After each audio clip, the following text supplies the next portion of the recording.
Hello, everybody, and this is Rob, JH1 on Twitter, and welcome to another edition of Isolation, the Lockdown, Part 4. Joining me again is Josh. Josh, how are you? I'm good, all things considered. And Okay. yeah, I was really excited because the webinar that you're at today, I think went pretty well. I don't want to say nervous about it, but it's this healthy, when you take something seriously, it's just waltzing in and doing it. Like I was preparing for it a lot. So Right. that's about how it went. So just so that our viewers and listeners will understand, is this webinar that you did, had you been planning this, or was it just a spare of a moment type thing? The original one was spur of the moment, and the reception was very positive, and people said encore presentation. So the first one was one of the online communities, I guess it's a WhatsApp community.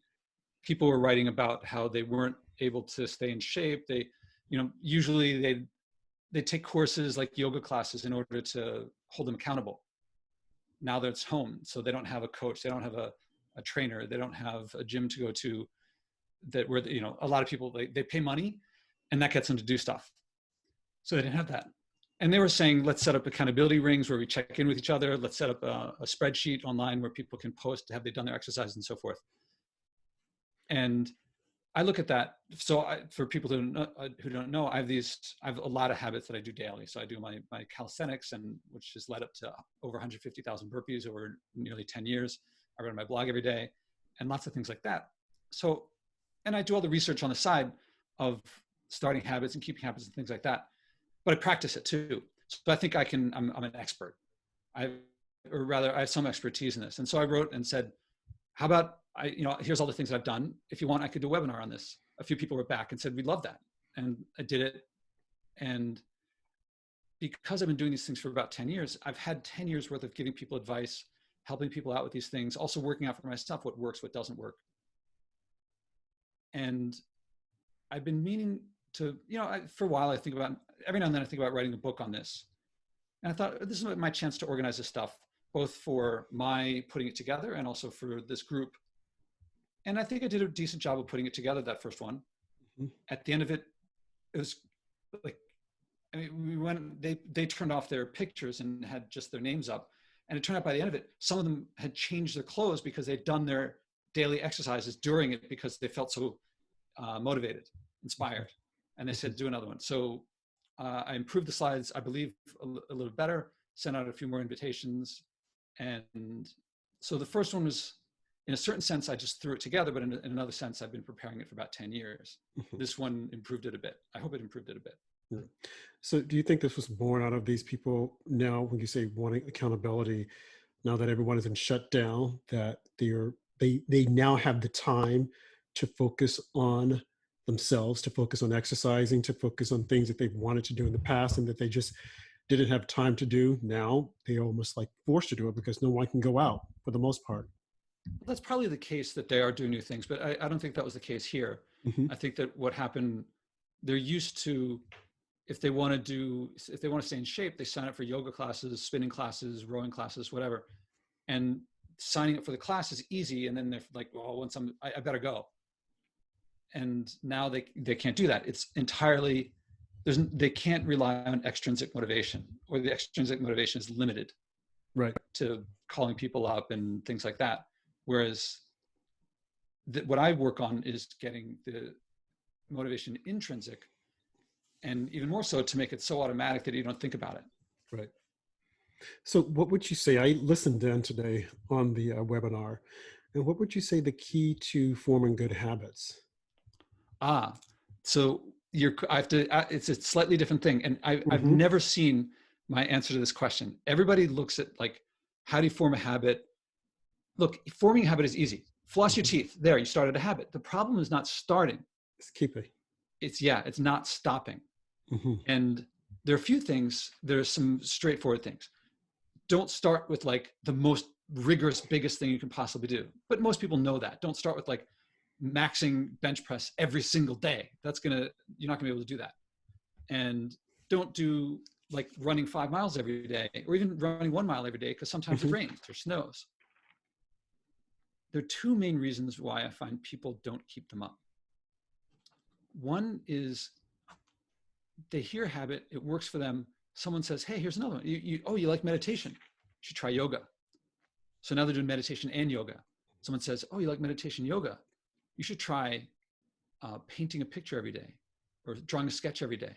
So now they're doing meditation, yoga, sketching. Then someone says, oh, you should try this other thing. And next thing you know, they haven't meditated one day. And then next thing you know, they haven't done yoga someday. The problem isn't that these things aren't useful. The problem is that they're all useful. Many, many ones are useful. I mean, there's some useless things, but they are useful. But you do too many of them and you lose track. It's not that they're hard. It's hard to stay focused. So one thing is to be able to say no to new ones with confidence, knowing that you're not missing out on anything. Mm-hmm. Another, that's the minor one. And the way out of that one is when you keep up habits and you realize if the habits are, self-imposed, daily, challenging, healthy, and active, if they're significant enough, then you'll find that any habit, almost all the value of it is that it's self-imposed, daily, challenging, healthy, and active. Right. It's only a minor effect whether you're doing something that's fitness related or you're doing something that's aesthetic, like practicing the violin, or if it's something business related, like writing 5 business ideas every day. And then you realize, since any habit is 90% the same as any other habit, that you get that self-awareness, you get the discipline, you get the focus, you get the ability to say no to other things, then you don't have to do multiple ones. You don't have to do other ones. If you want to, you can, if you've developed the skills. So, okay, that realization that you can say no to another habit and you're not missing out on anything. But the big one is, on December 31st, a lot of people say, I'm going to go to the gym every week next year. Nothing's going to stop me. Right. I'm totally in this. And they feel so confident. How our emotional system works, it responds to our immediate environment, not the environment that we want to have or we used to have, but our immediate environment. It makes a lot of sense. If you're out in the plains and a lion shows up, you should feel fear. If you feel fear an hour later, it's not going to work. And if there's no lion around, you start feeling fear. That's not going to work either. Our environment, and if you feel hungry when you just ate, that doesn't work. You got to feel hungry a long time after you ate. Our emotional system responds to our immediate environment. I don't want to get into you can split hairs on this, but generally speaking, that's the way it is. So December 31st, maybe you just walked out of the gym. You feel great. You feel accomplished. You're not about to walk into the gym and you're not feeling depressed.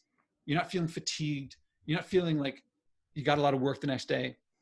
So January, people make it through. February, maybe at some point, it's a cold, dark night. They're really tired. They're stressed. They got a big presentation the next morning. At a time like that, they're not feeling so confident like they did on December 31st. That person feels really tired. And that person might feel like, oh man, I work hard to take breaks on days like this. I really deserve a break. I'm going to take a break off. Now, the next morning, they might feel like, that's not what I said I was going to do. Mm-hmm.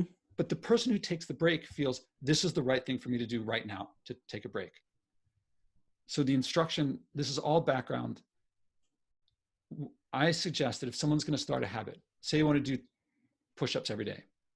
Say you want to practice the violin every day. If you want to do push-ups every day, how many push-ups do you do? I suggest to people, think of the worst day you can remember. Think of the worst day of your life. The dog puked. You got a flat tire. You ran out of gas in the middle of nowhere. You're late you got an early morning meeting the next morning. Your check bounced, days like that. Think of the worst day you've had. I don't care if you can do 100 push-ups right now. How many can you do on that day? If you can do 1 on that day, then even if you can do 100 now, that's your number, is 1. And 1 is your habit. I suggest starting with the habit of 1 push-up per day. Now you can do more, but make the habit in your mind 1, because if that day comes, and you don't plan for this day to happen, when that day comes, if you think you're doing 100 a day, but on that day you only do 1, you'll feel like you missed it. And if you miss 1 day, you can miss 2. If you miss 2, it's all over. Now, do 100 a day, but only say, I'm doing 1. Oh yeah, I got 99 extra, sure. And then if that day comes, do 1 and you did it and you haven't broken your streak.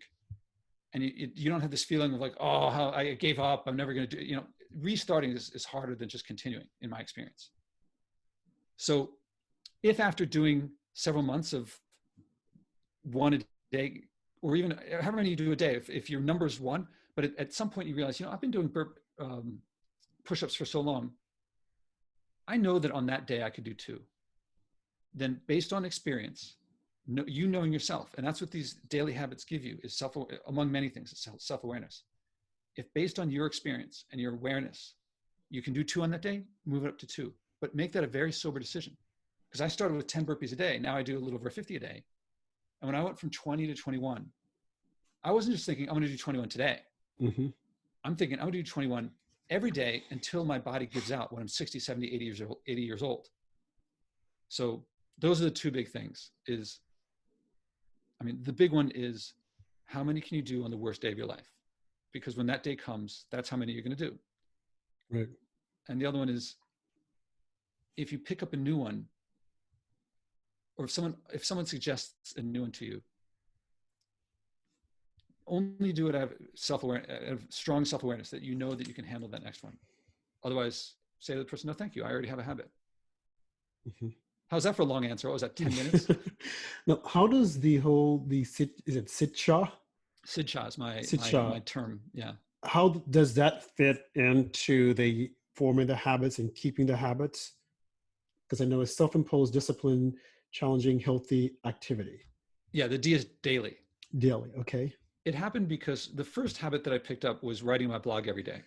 That started January 2010, I think, and I'm closing in on 4,000 posts.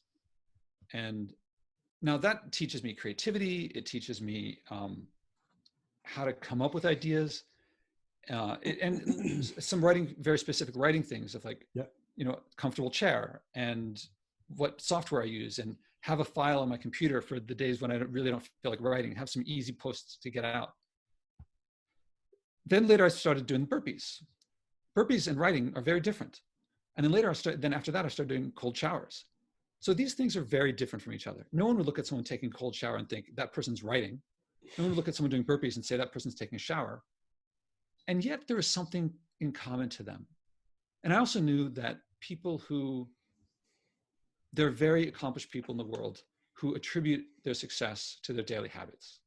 Hemingway, Benjamin Franklin, Nelson Mandela. These are the people who are in my webinar. Mm-hmm. And I knew that a lot. I was like, okay, I have habits like brushing my teeth. I have habits like reading. I don't really read the paper much anymore, but there's things like that. Why do some habits make people historical great figures, and some just everyone does, and it doesn't really make a difference? I mean, I'm glad I brush my teeth, but it doesn't make me, I don't think it puts me in the pantheon of great heroes. Mm-hmm. And I thought, I'm thinking of some Venn diagram, like what's the overlap of the things that work? And it seemed to me that it had to be self-imposed. So if you go to work every day, but you're going to lose your apartment otherwise, that's extrinsic motivation. And that doesn't change you. It doesn't really build something in you, like when it's self-imposed. Daily. So the key thing here is that it doesn't have to be exactly daily. It could be weekly, but as long as it has to be at a specific time, so that even if you're not feeling well, if you're feeling depressed, you still have to do it. And those times, people often ask me, well, you don't do your burpees when you're sick. You don't do your burpees when you're really, really busy. Like those are the times when I find myself. Those are the times when I take away all the artifice of who I present myself as, or right, who I want to be. And it's just me and the thing that I said that I was going to do. Right. So daily, it has to be, you can't stop sometimes. Challenging. So if it's just like brushing your teeth, I don't find particularly challenging. Reading the paper, I don't find particularly challenging. It doesn't really build you.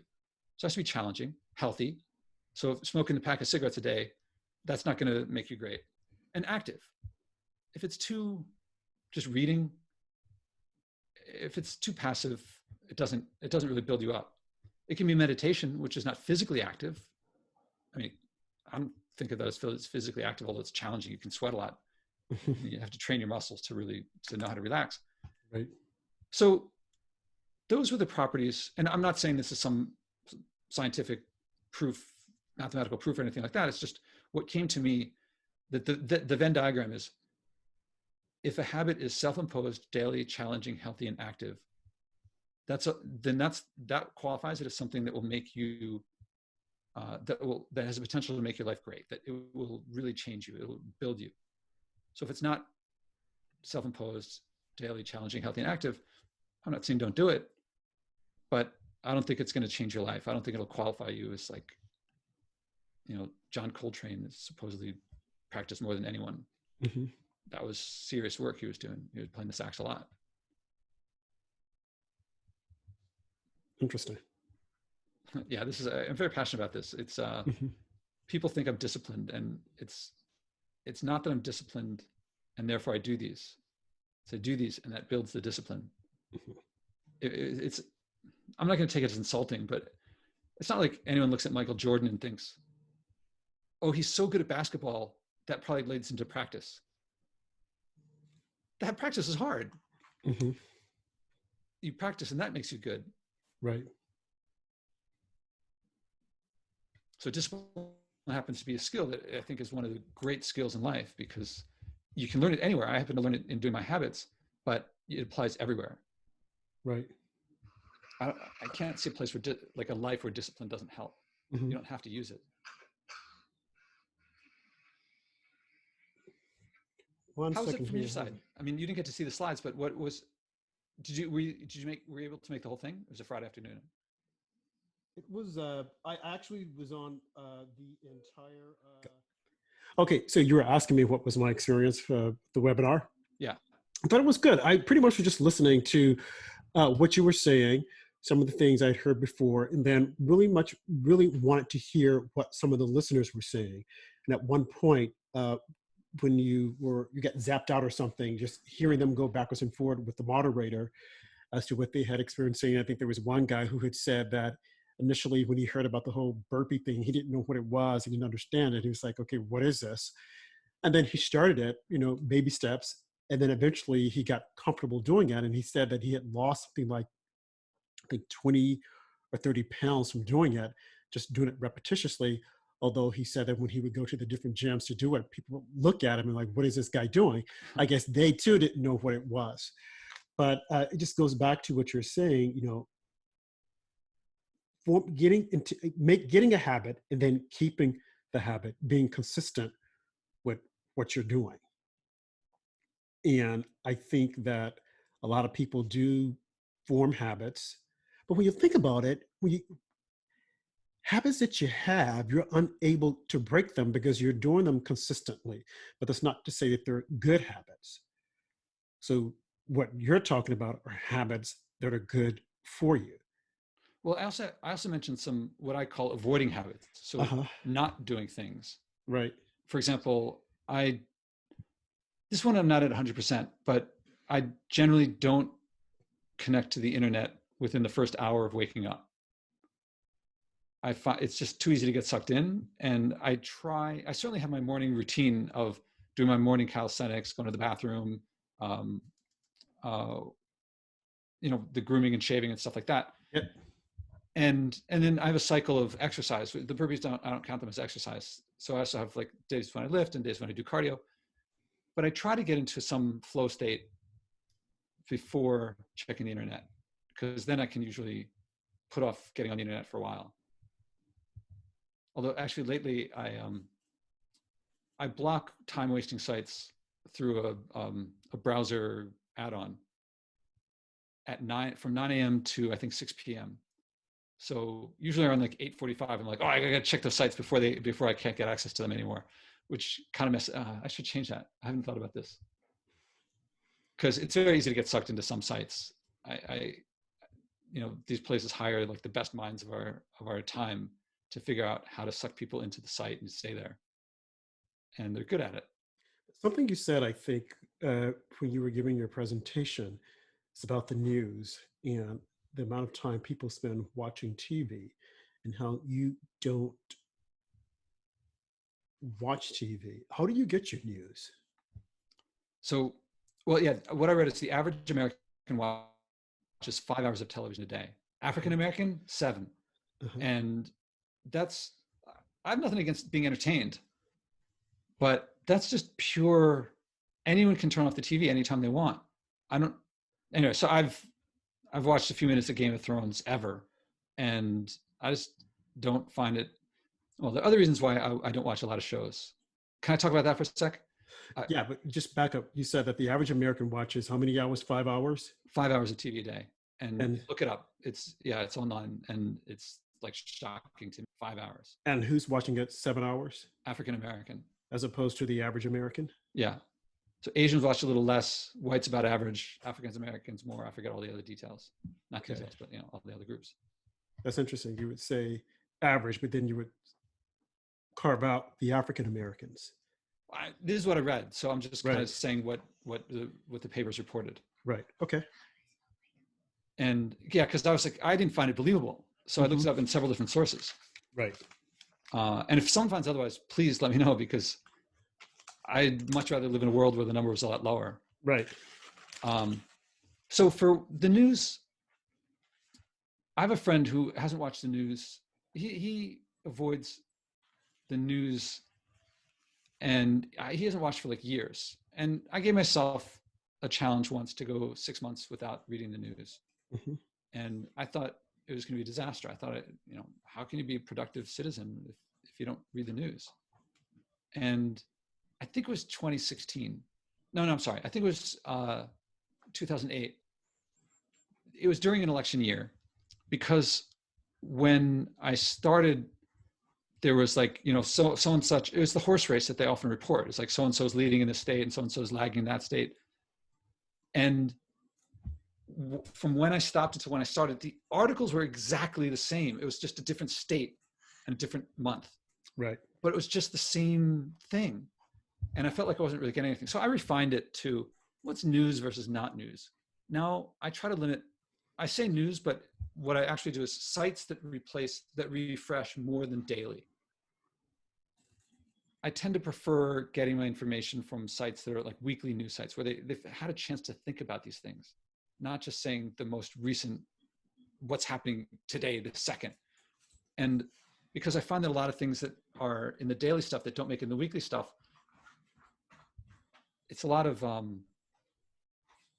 what's the term for it? Clickbait.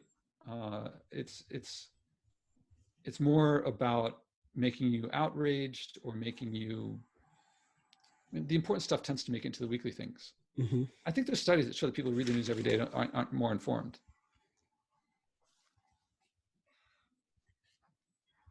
As it happens now with my mom, she like reads the paper every 10 minutes. She's got some other story that she's like, did you hear about this? So, and also that guy that I talked about who doesn't read the news, he told me about one time he was in a foreign country where he didn't speak a word of the language. And he's at a cafe and he sees a paper there and he's like, oh, I can read this because I can't read this. I can't read a single word of this paper. So he's just kind of curious.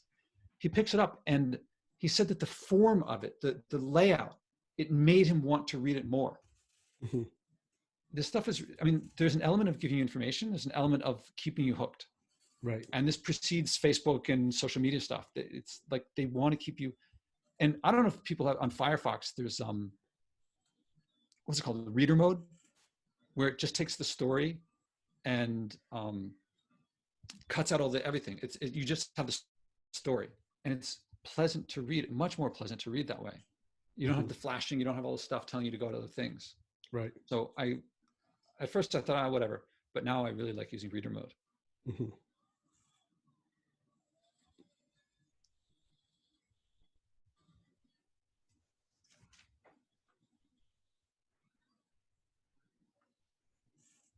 You look like you're reading. Josh? Can you hear me? Yes. Yeah. Okay. I think we're frozen a bit there. Okay. Okay. That's interesting, as I always say. Not reading, being informed, not reading the news, like you said, just having your own form. But other than that, so what else has been happening in your world in isolation? Well, this week preparing for that talk was pretty big because I knew 2 or 3 dozen people would show up, and I want to do a good job for that. And it gets me to reflect on 10 years of my life of something I've been doing. Right. Yeah, I got a couple of clients that are, for a while they were saying, we don't know how many people we're going to keep. We can't do new projects right now. And it looks like some of them might close pretty soon. Right. So I don't know, my experience, I don't think that's indicative of the economy. I think it's just their, the sales cycle. Right. That's Right. very encouraging for me. Mhm. I'm trying to do leadership in the area of the environment, which I don't think many people do. Right. And I think that's important. Oh, I saw the Michael Moore movie. I don't know if you've seen that one. About. It's called Planet of the Humans, and it's been, it takes to task. Oh man, I think you might like it. It takes to task a lot of people who believe they are helping the environment. Right. Maybe they believe it, maybe they don't, but they're making money, but they're not really helping things. And I think a lot of people who consider themselves environmentalists are really pissed off at Michael Moore. I think Breitbart is very happy with Michael Moore because several times in the movie they say things like, it would be just like the fossil fuels it takes to make the solar plant work is so great that we might as well just use the fossil fuels and not bothered with the stuff. Right. And he talks about various people, including Al Gore, making money off of this. I thought, oh, that sounds like what Rob talks about.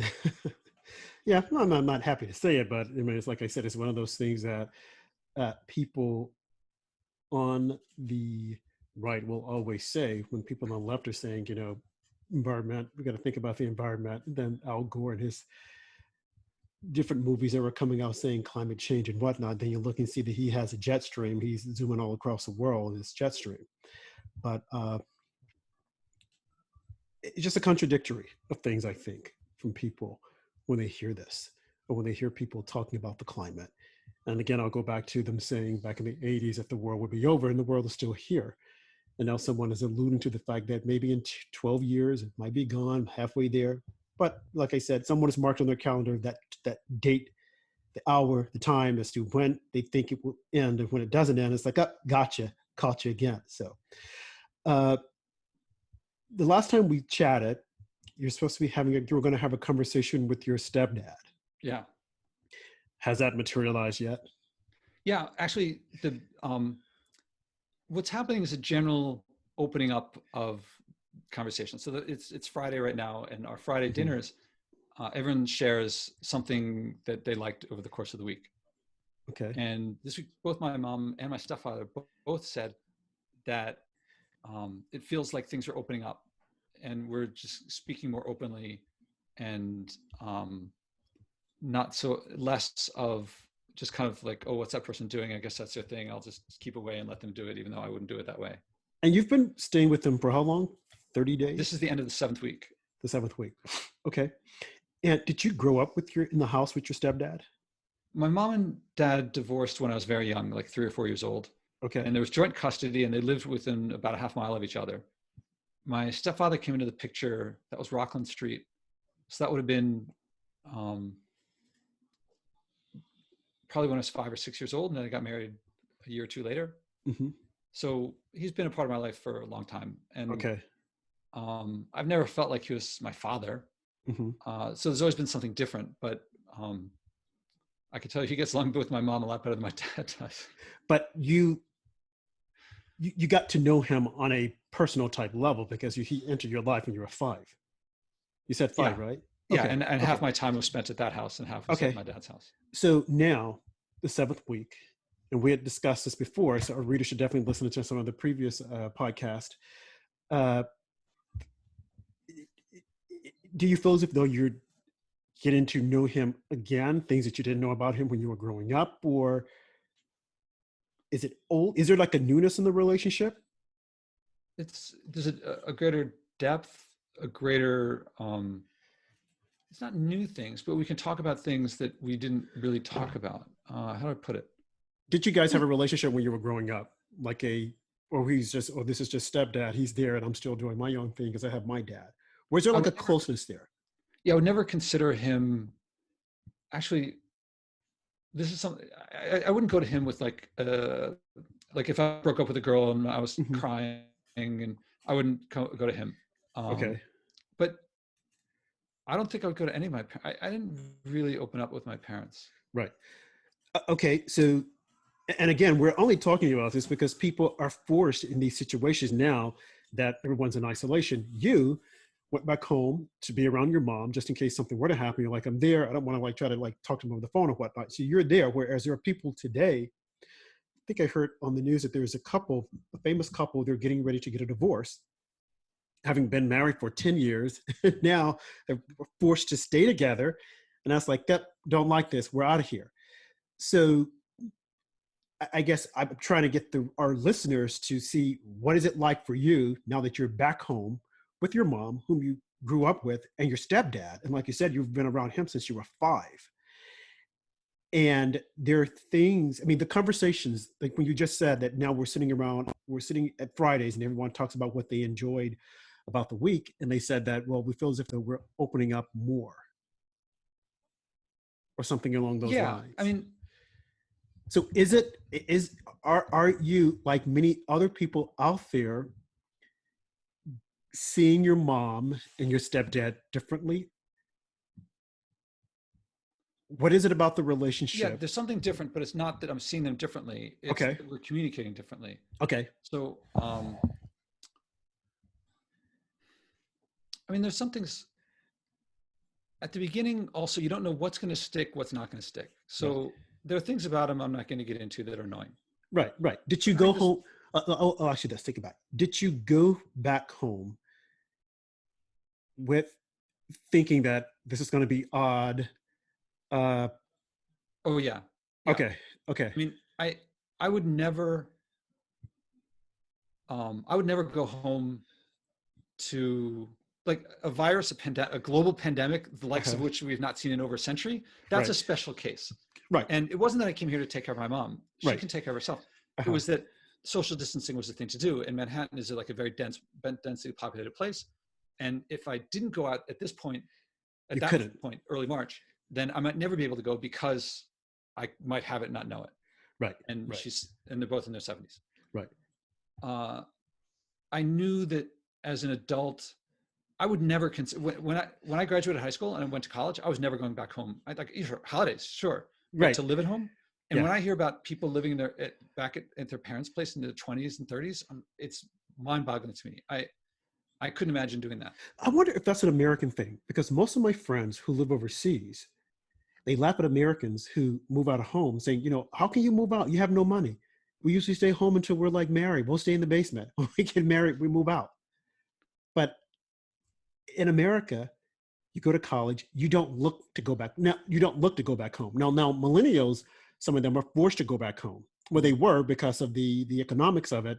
Now, before the pandemic, unemployment was down, so everyone possibly had a job. But still, in America, it seems as if though once you're out, you're out. I think about myself in this situation. I'm just thinking about you when you said that you went back home. I'm like, would I have done that, gone back home to stay with my mom? My dad died 4 years ago. And even when I go home now to visit, I'm in my own little world. She's in her world. We meet up, we say hi, good morning. We might eat dinner and whatnot, but then I retire to my room. She retires to her room. That's what's changed here. Uh Is huh. that that's what it would be like before, and I'd be here for a week tops, but really just a long weekend of Thanksgiving, something like Right. that. Right. And you know that at some point you're going to start opening up about things because you open up about things, and that's who's there. Right.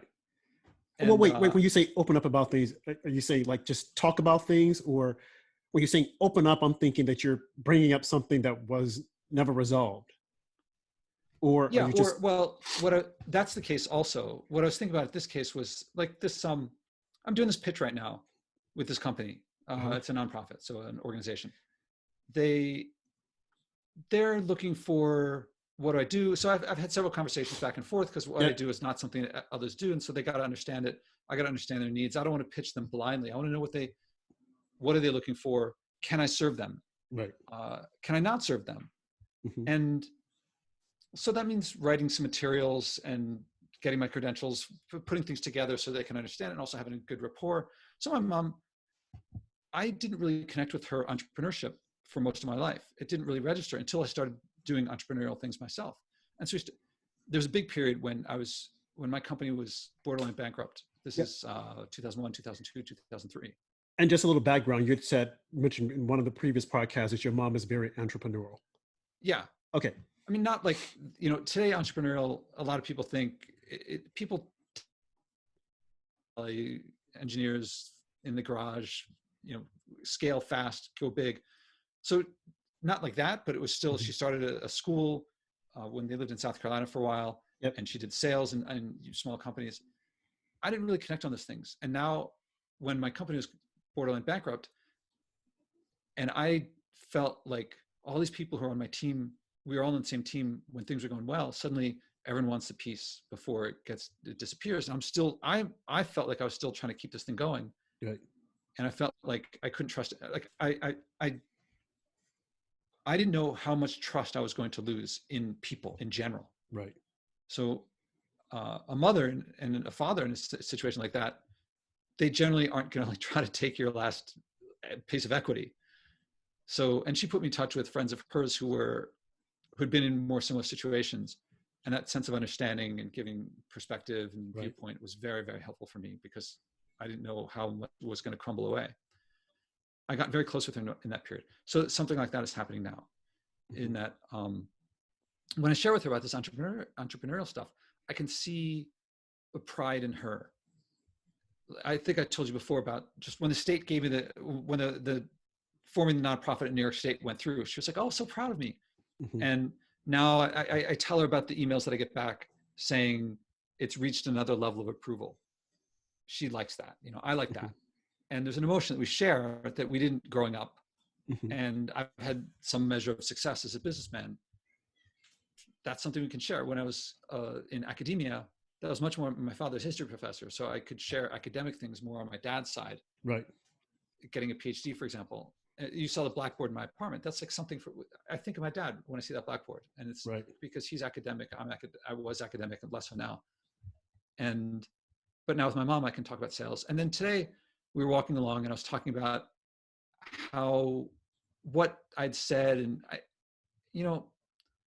I used to think of business as cold and just after profits and money. That was a long time ago. That changed, and now it's about service, and it's about helping people, giving them more value than the money that they pay me for. Mhm. And that's very human. It's very emotional. You connect on emotions, and that's something I don't think that my dad would get that. Mhm. My mom does, and so we can talk about that. Right. Then my nieces and nephews, they have their challenges being cooped up in houses, Mhm. being in high school, junior high. So I hear about them, and we can talk about them, and that's more family things to connect on. So reconnection of sorts on family things. Yeah, or connecting deeper in a more complex, rich, complex like a wine. More Thanksgiving, it's just like, how are you doing? Oh, pretty good, great. Oh, dinner's great. Mhm. See you next year. But it's much more now, Mhm. and I put a lot of work and effort into conflict resolution. What in business school you call conflict resolution and leadership skills, Did you anticipate? negotiation. Right. Did you anticipate this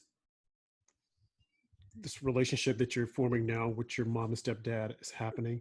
What did you think when you were going there? Or was there any anticipation or any thoughts? Or were you just saying, hey, I'm going because I don't want to wait, social distancing, I'm just going to go wait it out? I had a Was sense there of the any, and magnitude, to speak in mathematical terms like vectors. I had a sense of the magnitude of what would happen, but not the direction. So I didn't know what would come up. and what was the magnitude that you sensed that there was going to be a closeness, or that you weren't going to, this wasn't going to work out, or? That we would open up more and reconnect on things. That we would, I knew that I'll probably ask her to give me some sewing lessons, because she sews really well. Mhm. And um, I definitely knew that there'd be something about food. Mhm. But And that wasn't the intention. It was more so social distancing. And if this happens, it so happens. social And again, distance. I'm bringing this up because I know that there are people out there now that are going through things. We did I think the first post, I had some people, sending me messages saying, hey, I feel as if though you guys were talking to us, so that we're there and we're listening in. And I gather that they're experiencing things like this now, having to go back home, be with a loved one, or kids going back home, or kids who aren't in college, and parents who never identified, or they couldn't, or they felt that, I don't know who this person is that's living in my house and I'm paying college tuition for, that they're now seeing each other hopefully differently and beginning to appreciate. Things like this don't happen all the time. I won't even say once in a lifetime. It happens when it happens. No one would have ever anticipated us being locked down. So I'm sure that there are conversations that are being had, or people are trying to start conversations, not knowing what to say, but they're being careful, because I think in one of the episodes you said that a situation happened and that you had thought, well, I'll say something, really quick. I'll give a quick response, but I'm not going to do it. I'm going to think about it. And I think that's what a lot of us do at times.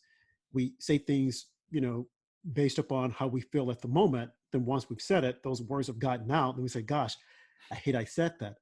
Mhm. Me, myself, if I were in your shoes, if I were to go home now, like I would probably retire to my room, and my mom would do the same. And then eventually, we would meet up in the hallway and say hi, good morning, or whatnot. But I know that our relationship has gotten better over time because of certain things that have happened in our lives. So now, what you're going through, I'm sure people are listening and saying, okay, and what happened? And just take a step back. When I was saying that my relationship has gotten better with my mom, I had a sister who died, and our family was extremely close. And I think that, unfortunately, like I said, things like this don't happen all the time.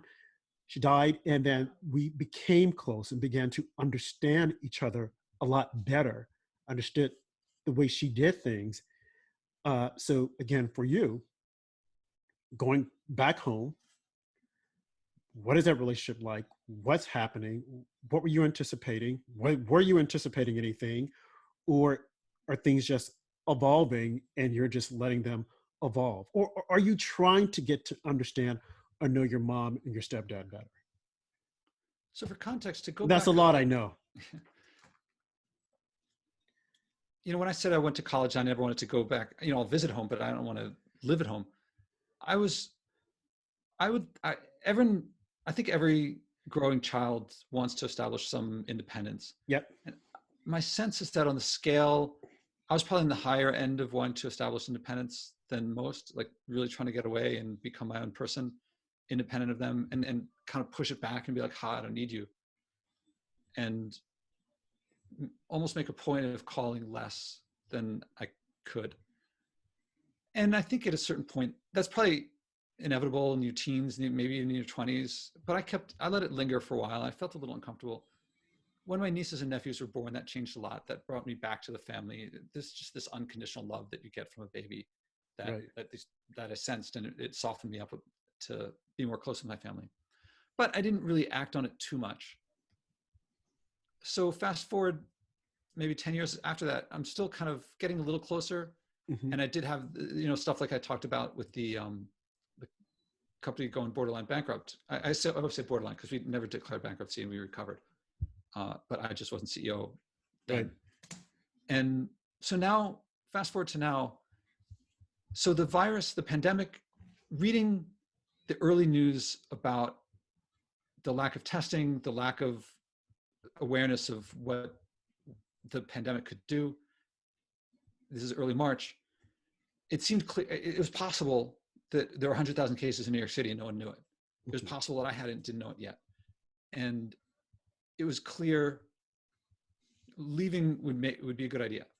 My mom lives 90 minutes away. I grew up in Philadelphia, so I'm not back home. I mean, they've been here for about 10 years, so I've been in this house a fair amount, but I don't feel as I did as when I visit my dad's house, because that's the same house I grew up in Philadelphia. So I knew that I'd be coming to a I knew that it would force closeness, and familiarity brings contempt, or alternatively, good fences make good neighbors. Hmm. And so I knew there'd probably be tempers flaring at something. There'd probably be some experience of, oh, I never got that about you. Now that all makes sense. Things like that. But what they would be, I didn't really know. But also I know I'll be 49 in July. Hmm. And I've spent a lot of my life working on relationships, my relationship with myself, my relationships with others, my relationships with women. And this was, I think there was an upper limit on how pissed off we could possibly get. And I thought there was a pretty good chance of learning more things about her. So the episode I did with her on my podcast,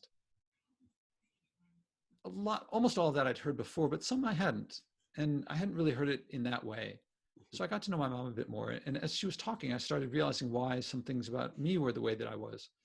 That, when you're growing up, you just think, hopefully most people feel like how I was raised was normal, because for you it is normal. Right. And then, but you don't realize why it was the way that it was. There are a couple of movies I've seen that, by Ingmar Bergman, for example, Fanny and Alexander, and I forget what it's called, The Good Life, I think, that were semi-autobiographical, but very emotional. He was telling not just this happened and that happened, but one of them was about his parents before he was born. It's very personal, and it's gotten me to reflect. This other movie, Yi Yi, from Taiwan, from maybe 10, 15 years ago. It's gotten me to reflect more about these things. Maybe it's just because I'm approaching middle age. I don't know where that starts. And I felt I could handle myself at home during a pandemic, at least as well as the average person. I don't think I would. I mean, who knew? Maybe like everyone would die, and it would be like, what was it? Maybe 28 days later. But so there's what's felt to me a pretty solid reason to leave Manhattan for a bit. So what would it be like? I don't think it was jumping the deep end, because I don't think it would be horrible, but it's like jumping in the middle end, in the Right. midway through. But you weren't thinking about that when you decided to leave New York. It was I knew I was getting into something. Okay. But what, I couldn't say. But you were concerned for yourself if you stayed here in the city. I was concerned about spreading it to others. And I guess it could happen that it could get really seriously bad, and like food might stop coming to the island. Right. That was really on the outside chance. I mean, I can swim across the Hudson to get off. Right. Food getting bad, swim to the Hudson. So week 7, was it worth it to you? Or you probably won't be able to answer that until it's all over, if it will be over, and I hope it will be soon. But you've definitely learned or got to understand your mom and stepdad a little better. Yeah. Okay. Definitely. Do you and think I'm glad, this is a sort of thing that I think a lot of people, their parents die and they never got that. Right. Yeah, absolutely. I can say the same for my father. Before he died, I never got him, but before he died, I got him. I'm like, okay, now I see who this guy is. Do you think they've gotten to know you? And that goes back to the question, goes back to what I had asked you earlier, had you had the conversation about your dad. Do you think they're getting to know you? Or could it be that they always knew you, but you didn't know they knew who you were? They just, okay, that's who he is. Yeah, it's a mix of both. I think there's some things that they get about me that probably I don't get, because they've lived 30 years longer than I have. They have more life. They saw me as a baby, and they saw things that I don't really remember. And then I think we tend to, in some ways, I think I'm a unique person, but I think a lot of the changes I'm going through is like, that's what a man goes through at that age. Right. And it feels very special to me. It feels very meaningful to me. And they probably see like, Josh is going through what people go through at that age. Josh, go ahead. Yeah. Well, there's some things that are very particular to me that I don't, the environmental stuff, they, I think they, I don't know how to put this any nicer, but they're approaching the finish line, and they want to enjoy the home stretch. And then here I am when they talk about their trip to Italy, and I'm like, that's a lot of carbon dioxide you pumped in the atmosphere. And they're like, we've been planning this trip our whole damn lives, and like, and now you're gonna make us feel guilty, which is not what I'm doing. Hmm. But that's what they hear. So Yeah, there's, and we discussed this, not to cut you. We discussed this in the last podcast. Mhm. You said that's not what you're doing, but knowing who they are, why would you bring it up? Are you trying to say this is who I am? And this is a loaded question. Are you trying to say this is who I am? And are you going through some type of metamorphosis, some type of change that you want them to be a part of? oh yeah, I Okay. my if I say to them, look at this picture of New Delhi, the air, the Hmm. difference between clean and dirty. This is why I don't fly. That my intent was to share something of myself, and um, the effect that I observe is my stepfather telling me, you stop proselytizing, stop, you have your thing, we have ours. Just, you don't have to do that all the time. And Wait, if he I said, wait, I'm sorry. You said he said you don't have to do that all the time. something like that, I don't remember the Okay. words. So, but is it a possibility that they had picked up on something else previously that you had said or done, but they never addressed it up until that point? That's when he felt that, okay, let me just let this guy know. Well, I should actually, you might enjoy listening to I did an episode with my brother-in-law, my sister's husband. Okay. And so he's also an MD, a doctor in New York City in the middle of this pandemic. So he gives some background views of like what the administrators of the hospitals, what they're talking about, and what Mhm. they knew and what they didn't know. So that's a very interesting one. He's also known me since the 80s. I think we were talking about it. I think he met me in 1987. Uh-huh. And um, and at one point I said to him, he was, it was the same misunderstanding. He was like, you're doing this for the environment. I forget the exact details. Listen to the episode. And I said, okay, why don't you fly? And I said, because I'm saying it's not because I enjoy not flying. He goes, well, what is it? And I go, well, I don't want to hurt people. And he said, don't stick it in my face. And it didn't occur to me that that's my motivation. He asked me a question, I was giving an answer. I wasn't thinking or intending to cause him to feel guilty or whatever Right. provoked the response. And so then I have to go back and think to myself, how did I come up with that answer? That's not the original.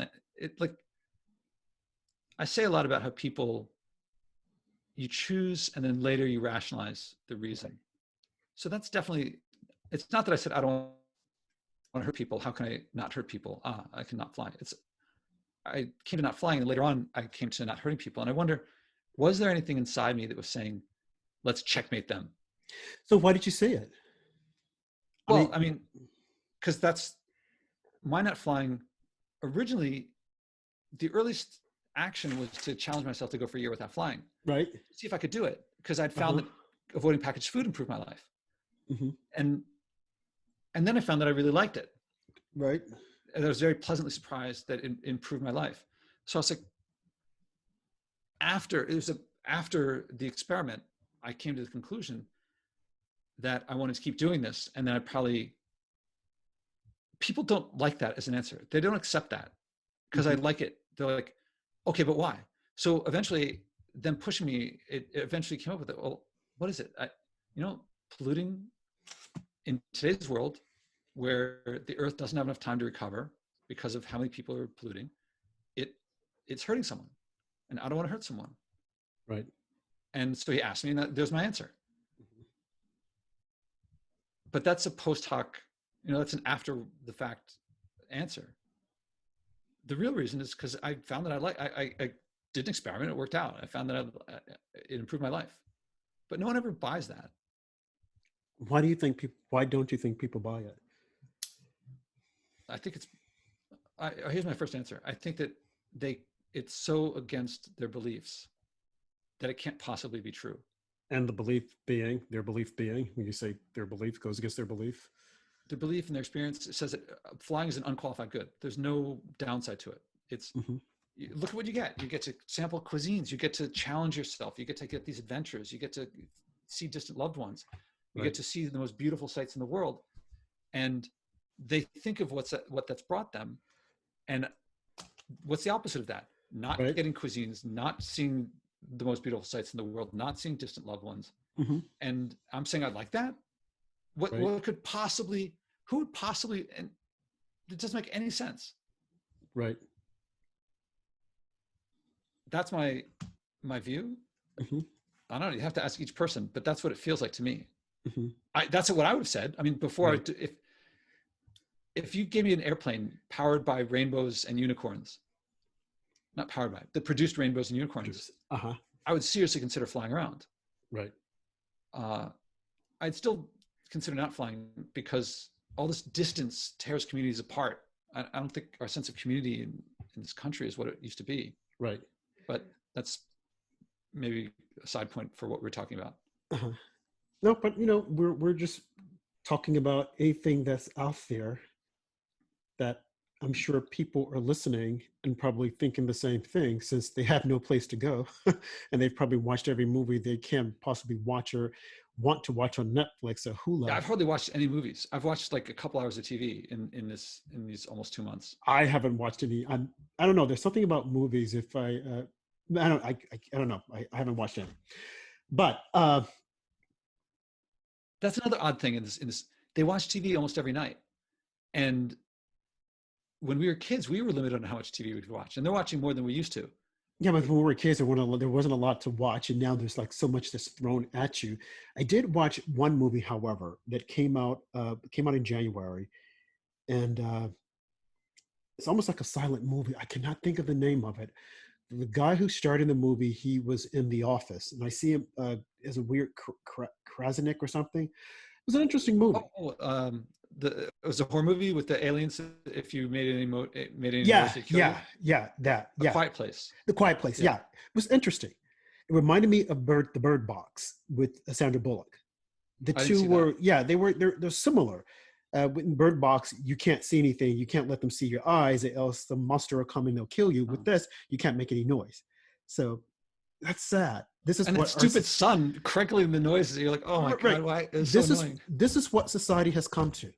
That we're watching movies that have no sound, no dialogue. There's very little to no dialogue in A Quiet Place. I guess that's why it's called A Quiet Place. And in Bird Box, little to no dialogue, and people aren't seeing things. They're putting blindfolds on and trying to navigate through the city of the town. Well, I will say with The Quiet Place that I very rarely see movies in theaters, but the girl I was dating, she loves movies, and she was doing a movie pass at the time, so she had a free pass.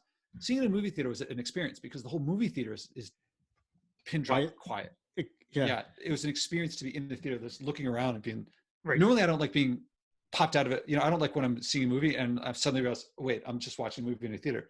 But in that case, I was like, wow, I'm watching a movie in a theater. That was pretty cool. But I didn't like the movie. That was kind of cool.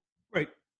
I don't like going to movies at all. I have this phobia about places. I never know what's going to happen. The last time I went, I think it was in 2011, and 2008. Some drunk lady came in from Wall Street, dressed up, well manicured and whatnot, but she was drunk, and you can smell it. And I think she just got let off from her job. She was having a bad day, and she decided to take it out on everyone in the theater.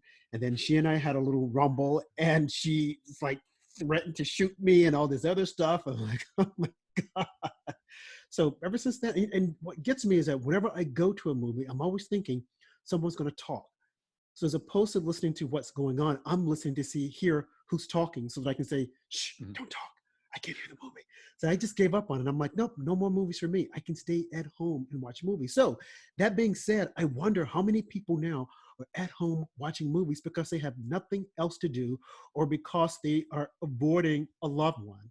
They don't want to get to know that person. So they're going to say, I'm just going to watch this movie. Hey, let's talk about, nope, I'm sorry, my movie's on. I'm going to watch a movie because you can get away from conversations. You can get away from getting to know a person. Or yourself, yeah. Or yourself, God forbid we look at ourselves in the mirror and say, gosh, this is who I am all this time. That's something I was looking forward to in coming out here. I was looking forward to it with cautious optimism that this would be forced, that I would not be able to escape and escape getting to know who you are. My mom. because I've Okay, spent okay. a fair amount of time in solitude and, meditation retreats of 10 days of no reading and writing, and that's very get to know yourself. Uh-huh. But others, I've had extended vacations with like girls where we'd get very close or have Uh-huh. our fights or whatever, Yep. and living together. Um, but a mom is a different story, Right. and so I knew that that's what you just said is Uh-huh. what I was jumping into. We're going to get closer. We're going to get to know each other in ways that we've neglected or haven't gotten around to, or weren't ready for, or were too Uh-huh. young for. Right. And I think that's Um, true and I'm for. also realizing I'm older than I feel. Mhm. There's a bumper sticker phrase. It's like, inside every old person is a young person saying, "What the hell happened?" And it's like remarkably I looked in the mirror beautiful. and then, oh my God. But I think a lot of people are going through the same thing, trying to cope with, especially people Proximity. right, especially people who live alone and they have no one to talk to, and they're waking up and they're looking in the mirror and they're saying, oh man, this is who I am. But I wonder about the person who has an ego and who enjoys getting up in the morning and giving people hell on the job. They can't do it now. Mm-hmm. So they're having to contend with themselves. They're having to Yeah, look in the mirror and it's like, oh, this is who I am. Like, or they're just not looking in the mirror. man. I hope they find peace. Ah, they can't look in the mirror. They can't be well manicured because they can't go out to the salon to get all dolled up. Mm-hmm. So now they're having to see the person that we all see or that their colleagues see on a daily basis. That's scary. Yeah, or they just have to get movies that are like more violence, more sex, more special Right. effects to That's going to to be geared toward them. Right. Exactly. to So, distract them. yeah. So again, people that are listening to us right now are probably experiencing the exact same thing and wondering, what do I say? What do I do? How do I I get hope around this? I hope by listening to us that it's getting them to reflect and not that. I got to ask you something. There's something you said earlier that people wrote you and they said, listening to us, Hmm. they felt like they were part of the conversation. Right. How did that feel for you to hear that? Hmm. I actually never thought about it.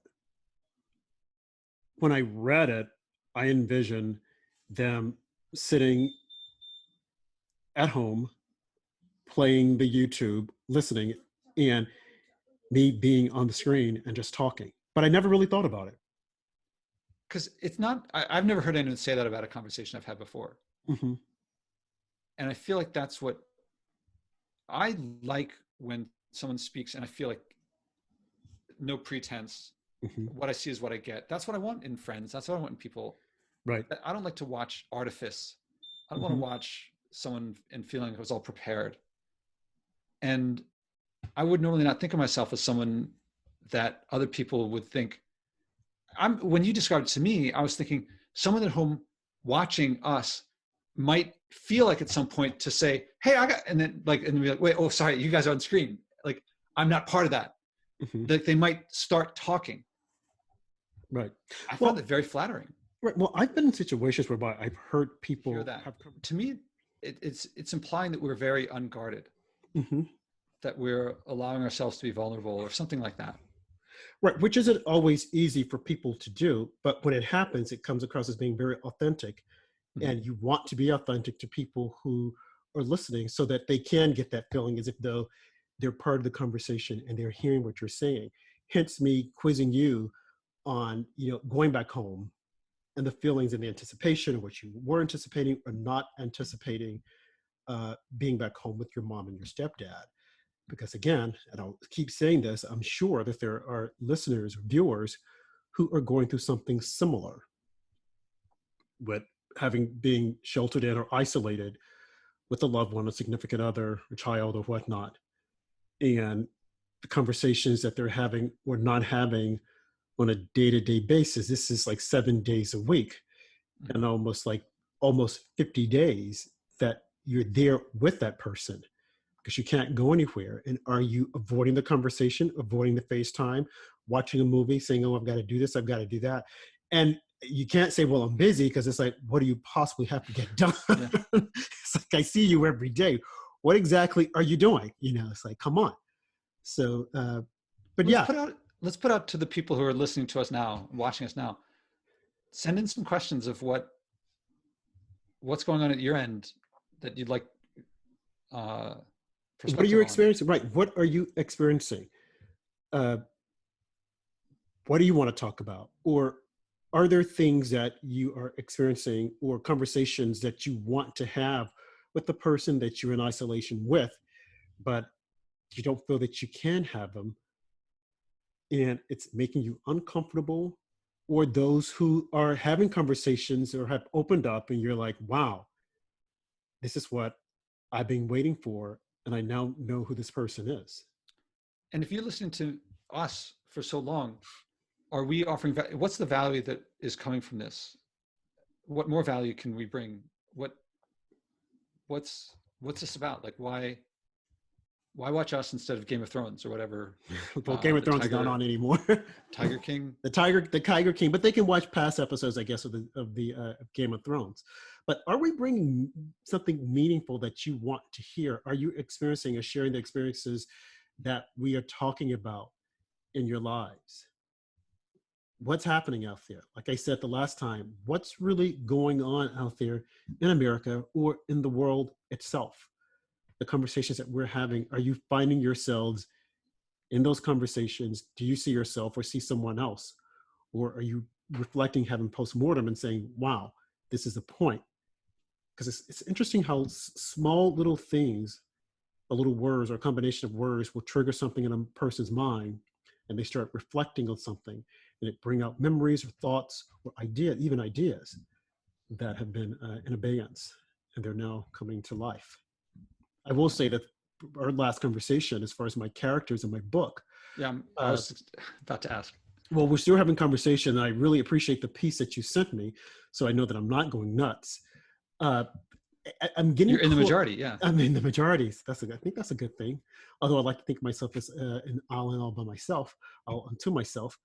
Uh, I think slowly the door is starting to open, and the characters are gradually walking out.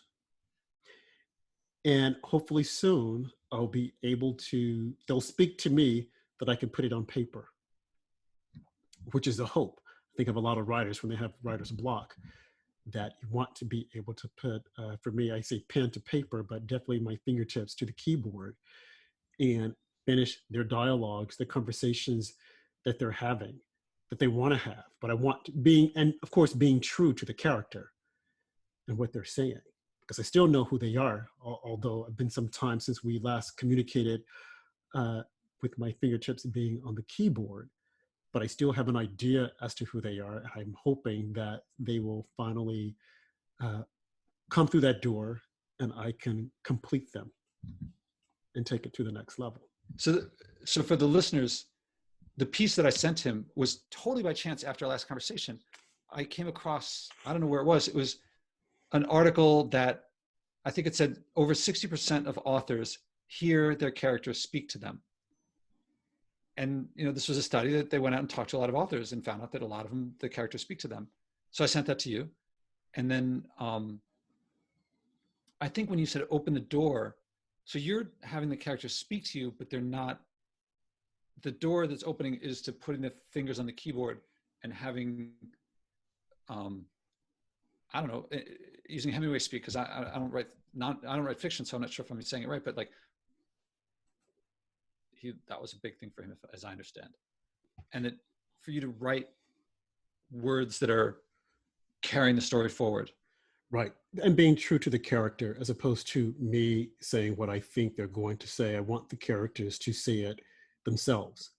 And then I, in turn, would put it down to capture what they're saying. The characters being themselves. And when I say open the door, it's almost as if they want to come out. They're ready to come out, but I'm not ready to come out I'm not ready for them to come out for some reason. Because I hear them and I hear what they're saying, but there's something there that's keeping me from moralizing what they're saying and putting it on paper so that I could look at it again. And I'm When you sure said yes, open the door, I thought you were going to say something more like see the light at the end of the tunnel, that the story was closing. But that's not the same. Am I right that that's a different issue? Is right, you right. don't know how long the story will be. It'll be the right length, I guess, until the characters start coming to a resolution on their Well, own. we both know, or the three of us, myself, and then the two characters, we know how the story is going to end. We know that there's only one ending. There's only one conclusion. Mm-hmm. It is and we have some of the middle parts of the story, but there are other areas in the story that have not revealed themselves so that I can put it to paper. I have an understanding as to what they're saying happened and what will happen, which brings forth the conclusion, but I haven't completely wrapped my arms around it. The middle, the beginning is there. We already know what happens. The beginning actually ends the story, but what gets us to the beginning, we have to cover the middle and then the end to make it just one complete story. And it's interesting because when I talk about it, I get all excited. I'm like, wow, I see it, but I'm just waiting for that door to open for me to complete it all. It's almost as though sometimes I feel as if though they are keeping something from me, although I'm the person who's driving the process. I'm the one who's putting pen to paper and saying, okay, this is what the person did. But the beginning of the story takes us to the conclusion.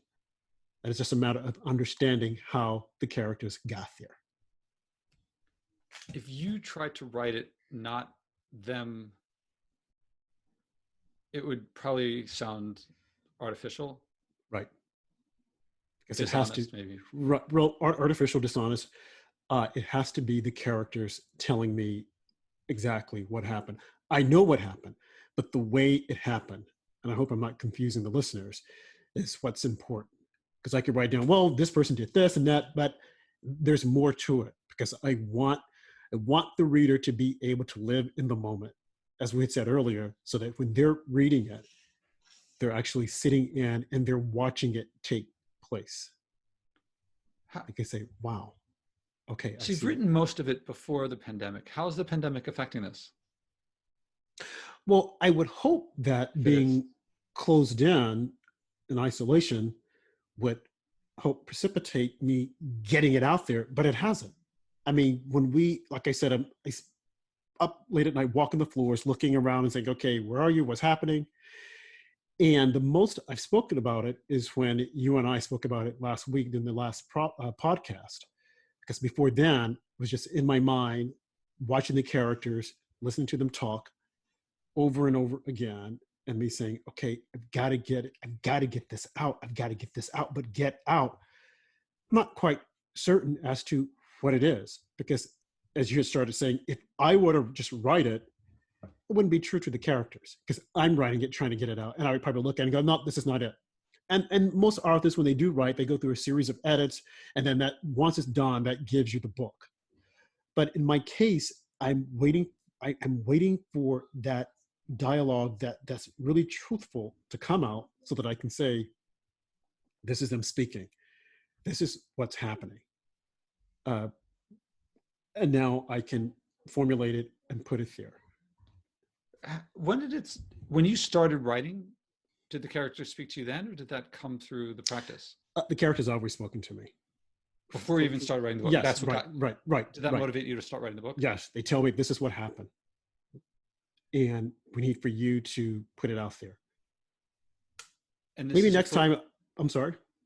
This is your first time this happened? First time what has happened? That you had characters that like, you got to write this out. No, I've had characters. I mean, I have like a large amount of characters that are in my head. They're talking and I've started different pieces, but this one piece, I've really gone further than any of the other pieces. So I've like been trying to stick with it because I want to finish it.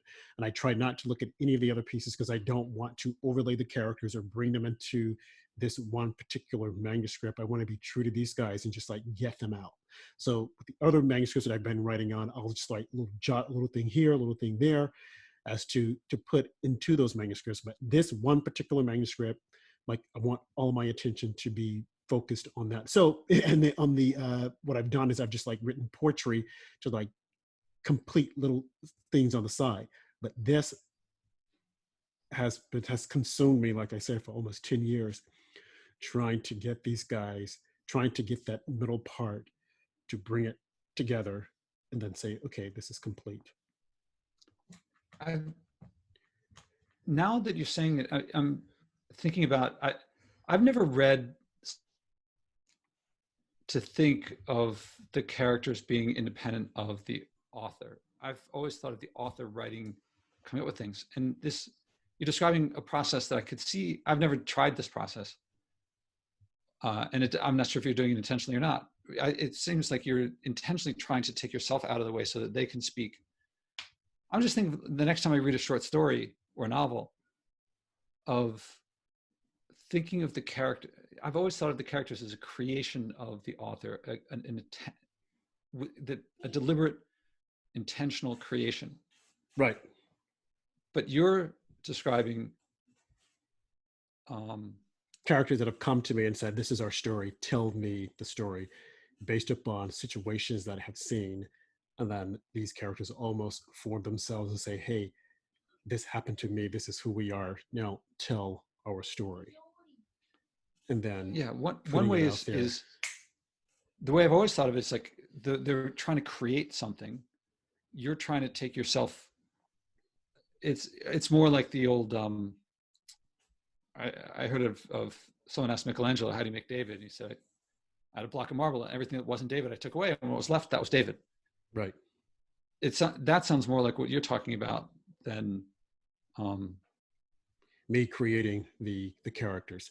Yeah. I mean, and some authors will create characters and create bits and pieces. And like I said, I'll hear people's stories and I'll like take bits and pieces from what people have said. And it's like, okay, this is who this person is. And maybe it started that way, that I started to create them. And then they took a life of their own and said, no, this is who we are. This is our story based upon those experiences. This is what we've done. Now tell our story. Tell the story as to what happened, how we got here, what brought us to this place. Is it vaguely like, now think about the David thing. At some point, Michelangelo had made David, but still like maybe if the last thing he did was like the left arm, there's still a bunch of stone he had to get away, right, but not too much. Mm-hmm. And I suspect, I feel like it's like that. Like you have the characters, but there's a bit of you stuck to them. And right, you gotta get it. If you don't want to do too much, you don't want to do too little. And well, I guess and who's to say once I'm done, I could possibly say, okay, I have made the characters. I have created these characters. Although they're coming to me telling me this is who we are. Because I remember writing once, I had written this one piece or dialogue that I said the character had, only to look at it and the character's like, that's not me. I wouldn't have said that. That's not how I would have reacted to the situation. So I'm having to go back and go, that's right. That isn't the character. And she and her lover, it's like, we wouldn't say things like that or do things like that.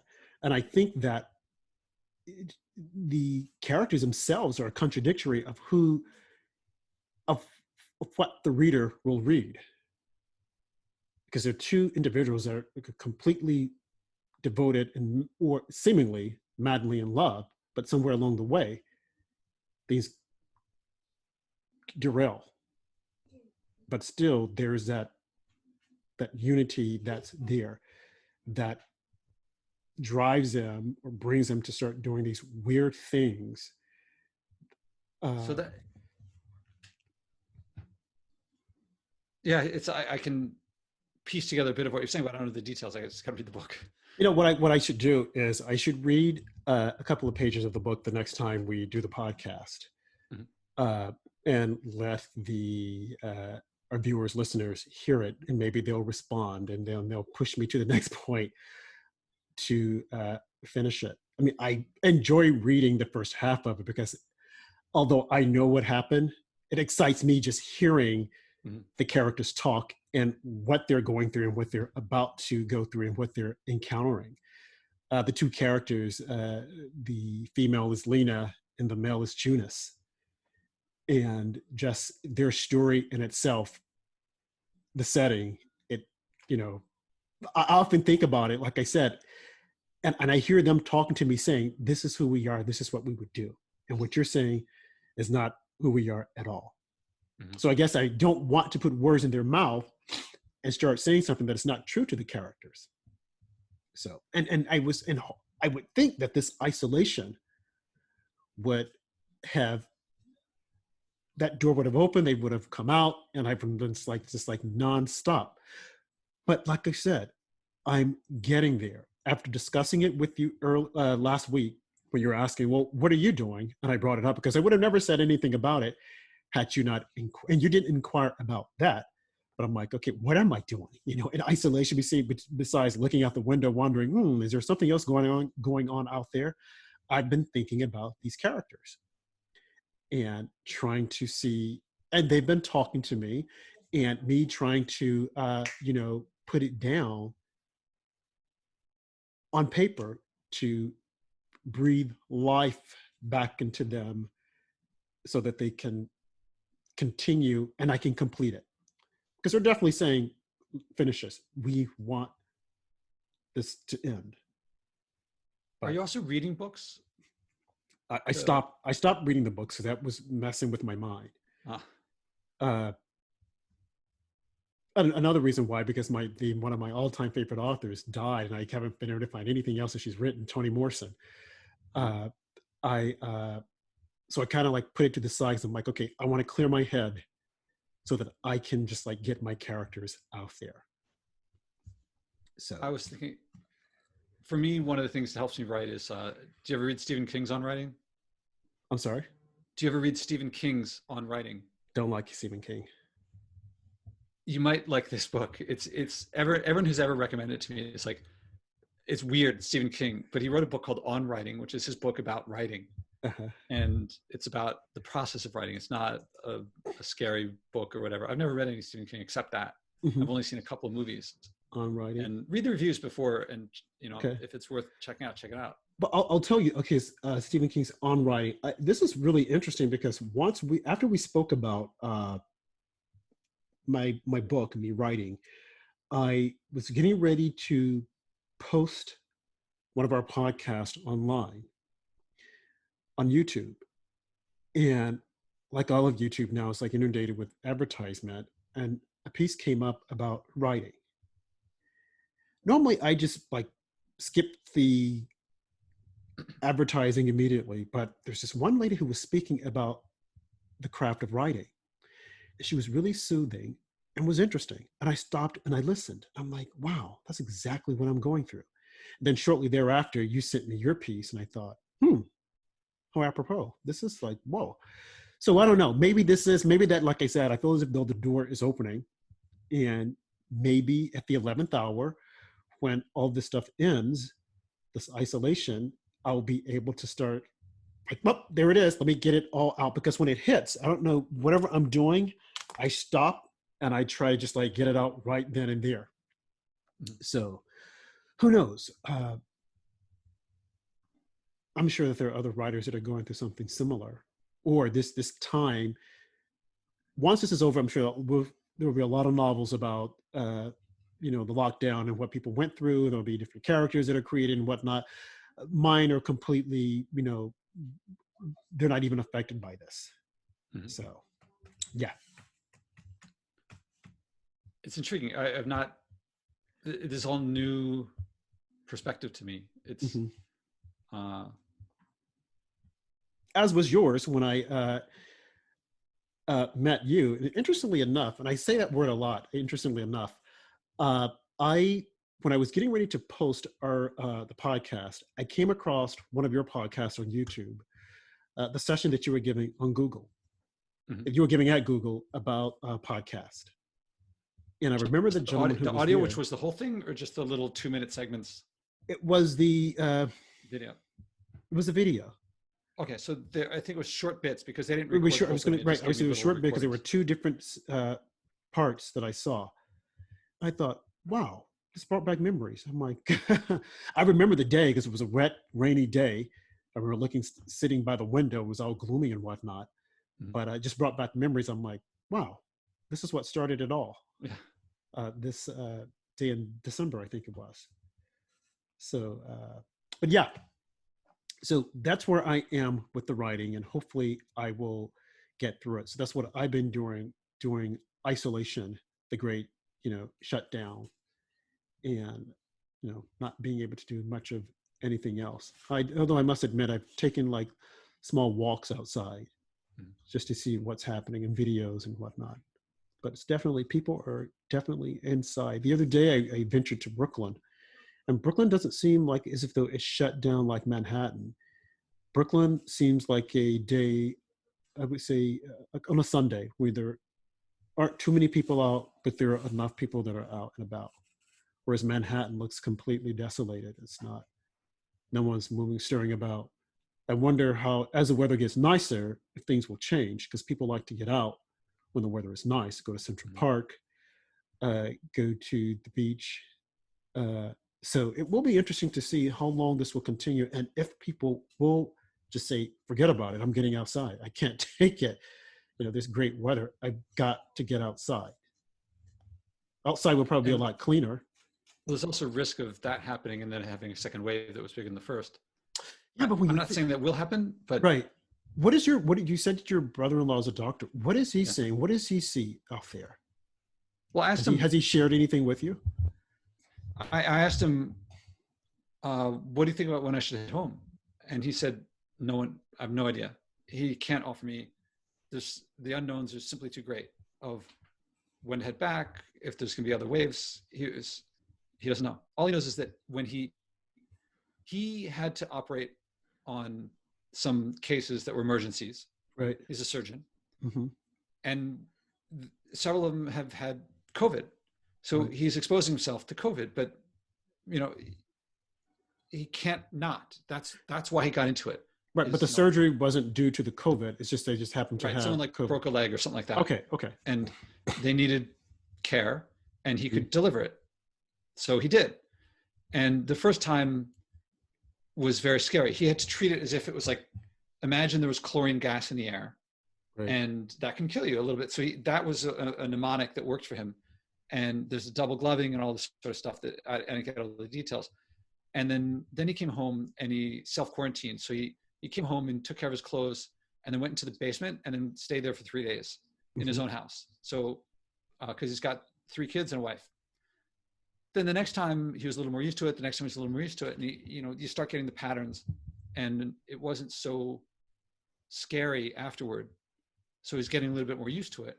Now it happens in his case that he's a maxillofacial surgeon, which means jaw. I don't know what it means exactly, but it's like this area. He's an expert. And I think there's like 3 of them in the city, or maybe 3 others. There's a small number of them, and the others have comorbidities, I think is the word.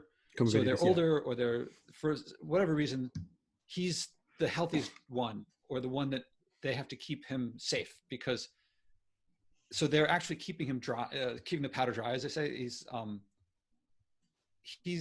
They're keeping him from doing things because he's the one. If the others, I guess it's a kind of triage. Right. So it's an odd situation where, because of his importance, they have to keep him relatively safe, but he's still doing some of these cases. Right. I have another friend who's a physician's assistant, and there's an odd situation for her that she works the night shift at her particular hospital in surgery. And it's worked out that they can't take everyone away, and they need someone to be there. And so she's the person to stay there. But because most elective surgeries are not happening, she has fewer patients to take care of. So her workload is actually down. because she's the one who's in charge. She's the one that they can't take away. They've taken Right. away everyone else, but she's left. So I have these two people in my life who have lower workloads because of COVID. Did they feel afraid? I think my brother-in-law, he felt afraid at the beginning, and I think now he's used to it. And I think he's, you'd have to listen to the episode, but I think he's, it's like an acceptance, but also certainly a respect. So on your podcast, this is a recent podcast with him talking about it. This is, yeah, me and him talking. And I wanted to talk about environmental things. Mm-hmm. And we got into talking about, I didn't get to do the process I like to do with people with him, because we were like 2 hours into it. Right. But when I said because I don't want to hurt people, then he was like, why try? He saw it as an affront. Right. That's not quite the right word. And what episode was this? What episode was this? The episode that you were it's not posted yet. It's with the editor. Oh, okay. So it'll take a couple weeks. Oh, as another side, I just had when you said Brooklyn, it reminded me, I did an episode with Brooklyn Borough President Eric Adams. Mm-hmm. He turns out he almost lost, I think he may have lost his vision in his left eye, almost had some limbs amputated because of type 2 diabetes. Right. And he became vegan and changed his diet and reversed the diabetes, and then saw from the inside the US government, his part of the US government approach to health and nutrition and food.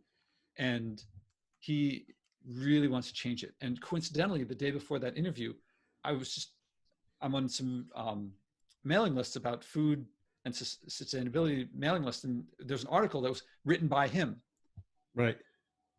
About New York City is focusing on quantity of food mm-hmm. for people, but not quality of food. And he wants to make it more about quality, among many other things. Right.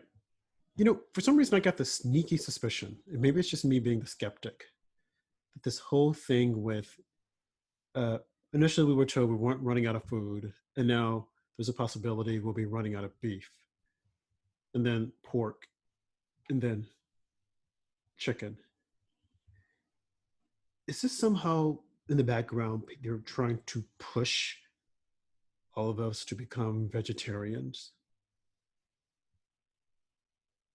I'm just thinking out loud and wondering, because we were told, there's a huge supply of food, we don't ever have to worry about it. And then there might be a shortage with the beef supply. There might be a shortage with the pork, because we're shutting down some of the factories because of COVID-19. The next thing we'll hear will be the chickens. So being a skeptic and knowing how these people think, just wondering if that's what we're trying to push. If someone sees this as being an agenda, this agenda driven, or an opportunity for us to push this. And if we push it this way, people will be acceptable. They'll say, hey, that's fine. That's fine with me. I don't want to eat it anyway. It might have something on it. Like the whole thing with a lot of the shut-ins in a lot of these states that haven't really been affected by COVID, but the governors are saying, stay inside. You can't go outside. Now, of course, we know that it appears that social distancing is important. But is this a power grab that some of these folks see this as an opportunity? Because if you scare the population, if you scare people, you can virtually do anything you want, I think. You say, hey, you can't do that because if you do this is what will happen. But then you have other people that are saying, wait a minute, this is insane. People get the flu every year. Like 78,000 died last year. And then this year, we were told that it's going to be one of the worst flu seasons ever. And somehow COVID-19 took over. And not only that, we're looking for a vaccine or something that will, stop COVID-19. But we have the flu shot And how many people take the flu shot? I took mine. Did you take your flu shot? I've never gotten a flu shot. Okay, so and you could possibly get the flu. Yeah. The same thing with COVID-19. So we practice social distancing. If they do develop a vaccine, how many people will get it? How many people will say, heck no, I'm not letting them shoot my body up with anything. So what exactly is the end game here? What exactly is happening? That we're causing people to be fearful, and we're saying we can't open up because we don't have a vaccine. But when we get the vaccine, who's going to take it? Now you have people going in, oh, I'm going to be tested to see if I had it, or if I have the antibodies or whatever. But why not just take the vaccine? If you're not going to take the flu vaccine, and the flu, you can get it also. Why do we think that people are going to take the vaccine for COVID-19? And why are so many people hanging their hats on, stay inside until we get the vaccine? We need the vaccine, don't go out. We don't even have a vaccine. Why should we go out and have a vaccine? Okay, you can be tested for it.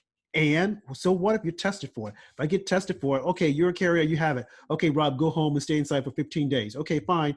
I'm home 15 days, now I can go out. What is the big deal here?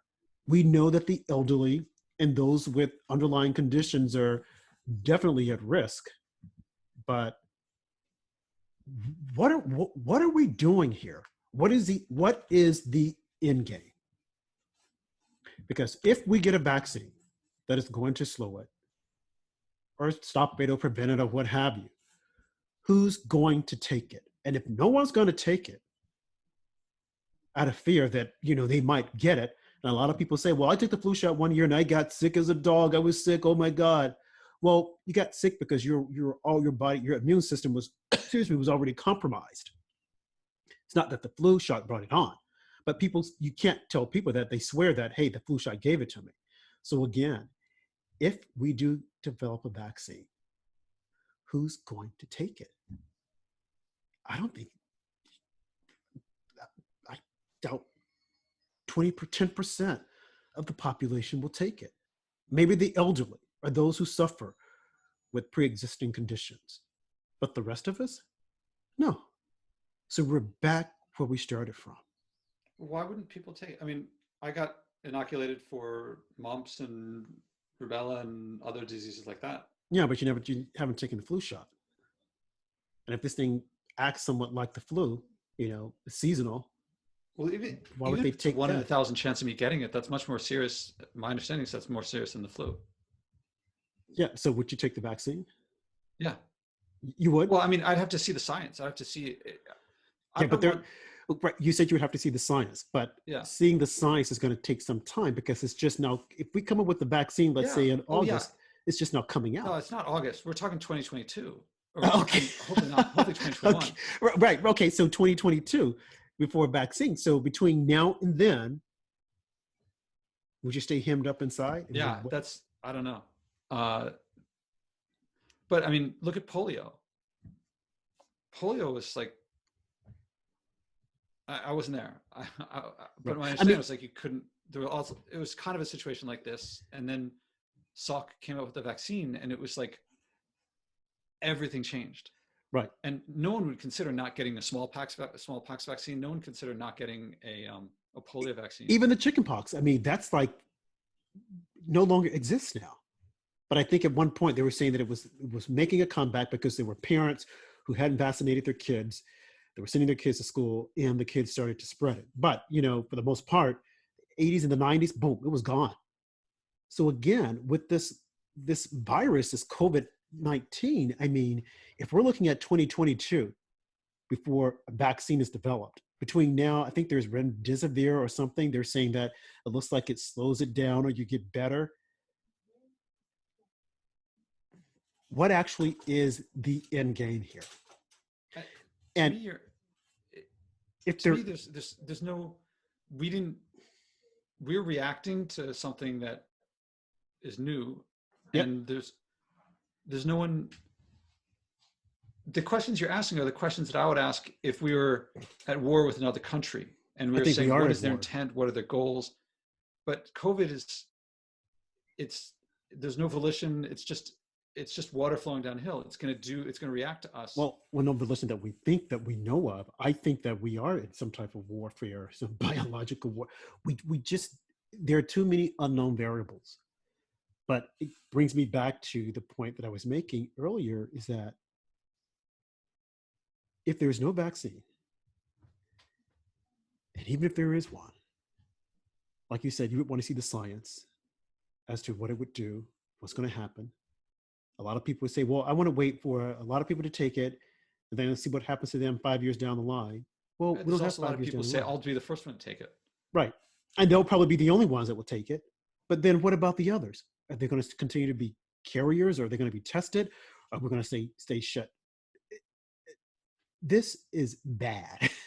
Well, yeah. This is really bad. What's the alternative? Not to look for a vaccine? Well, no, we should look for the vaccine, but I think the alternative, I think that we're going to have to start opening up things and getting back out there. And what happens, happens. And I know that sounds cruel, or someone might say that makes absolutely no sense. You're crazy. But are we crazy just to stay inside while our civil liberties are taken from us? Because once you start taking one, it's easier to take the next, and then the next, and then the next. Under the guise of, well, we're doing this for your protection because we can't spread this, and we've got to stop this because people are going to start going crazy. In the meantime, we're going to keep the liquor stores open just because people need to drink away their sorrows. Something else I thought about? If we're running out of alcohol, why don't we just go and get like the hardcore stuff, vodka, and take a bath and just put vodka all on you and just go on the outside and say, hey, I'm covered up right now. I thought, I was like, wait a minute, that's right. Just take vodka. You can't go, you go to the supermarkets, oh, where's your alcohol? Oh, we don't have any. Oh, okay, give me a thing of vodka. And I'll, but no seriousness. I mean, I think about it, I'm thinking, we're locked up inside because for what? What are we waiting for? We're waiting for the curve. Okay, the curve is flat. Now what? Because if we go out, someone's going to say, oh, it might tick back up. Okay, yeah, there's a lot of, it may not, but we can't live like that. And I think that's what's happening to people. They're getting frustrated because their livelihoods. I mean, the government can't continue to write checks. It just can't go on like this. I think if we grew up in a world without a pandemic, and we have certain expectations, we have certain ways of living, and we live in systems that were created in another situation than we have now. Now, things have changed. There's a pandemic, and different people will value it in different ways. Different people will say, I'm willing to take that risk. I'm willing to go out, and and some people say, I'm willing to take that risk for myself and not for others. Right. Some people, everyone's got different ways of looking at it, and they're going to react the way they react. But one thing's for sure is that the world is different than it was before, and we don't have any, we're using models for one. We have a view of the world based on something old, and now things have changed. Right. And we live in a democracy where you can't, how we figure out what we can and can't do as a society at different levels of a city, a state, a community, individuals. We can't force people. All we got is some flawed models, systems and rules that we generally live by. Yeah. That's all we got. We're trying to figure this out. And I'm reading in you, like there's someone pulling the strings back there, or there's something like there's a long-term strategy, but I don't think there is one. I think the idea of social distancing, that's been around for a long time. That didn't come up with this. That's been how we handle. Well, let me just clarify. Diseases. What you say, that there's someone that's pulling the strings. Well, maybe not someone pulling the strings, but I think that there are people who see this as an opportunity. Yeah, there's definitely places that are like, I mean, Amazon is probably doing really well right now, and some people are probably really happy about that. Some people but not just Amazon. But I think that a lot of political people see this as an opportunity to, change the structure, change the course of the way things are going now. This whole thing with staying inside. because the boogeyman might get you. Well, eventually the boogeyman, unfortunately, is going to get us. We can't stay inside forever. And even if we come up with some type of vaccine, again, who's going to take it? Yeah, there are a few people that are saying, hey, I'm willing to do it, but that's not enough. So if I understand you, I think so there are going to be some people are going to look at this differently. And some of them are saying, this fits with what I've been trying to get done all along. Great. Yes, yes. I'm going to use this. Yes, yes, yes. Well, I mean, absolutely. But that's happening in other directions too. I mean, there's some people who are like, I don't want this. I'm going to interpret it to help me this other way. Everyone's right. But the people that are looking at this, because there are two agendas, the way I see it, and that is take away as many liberties as possible so that we can get our agenda across, which is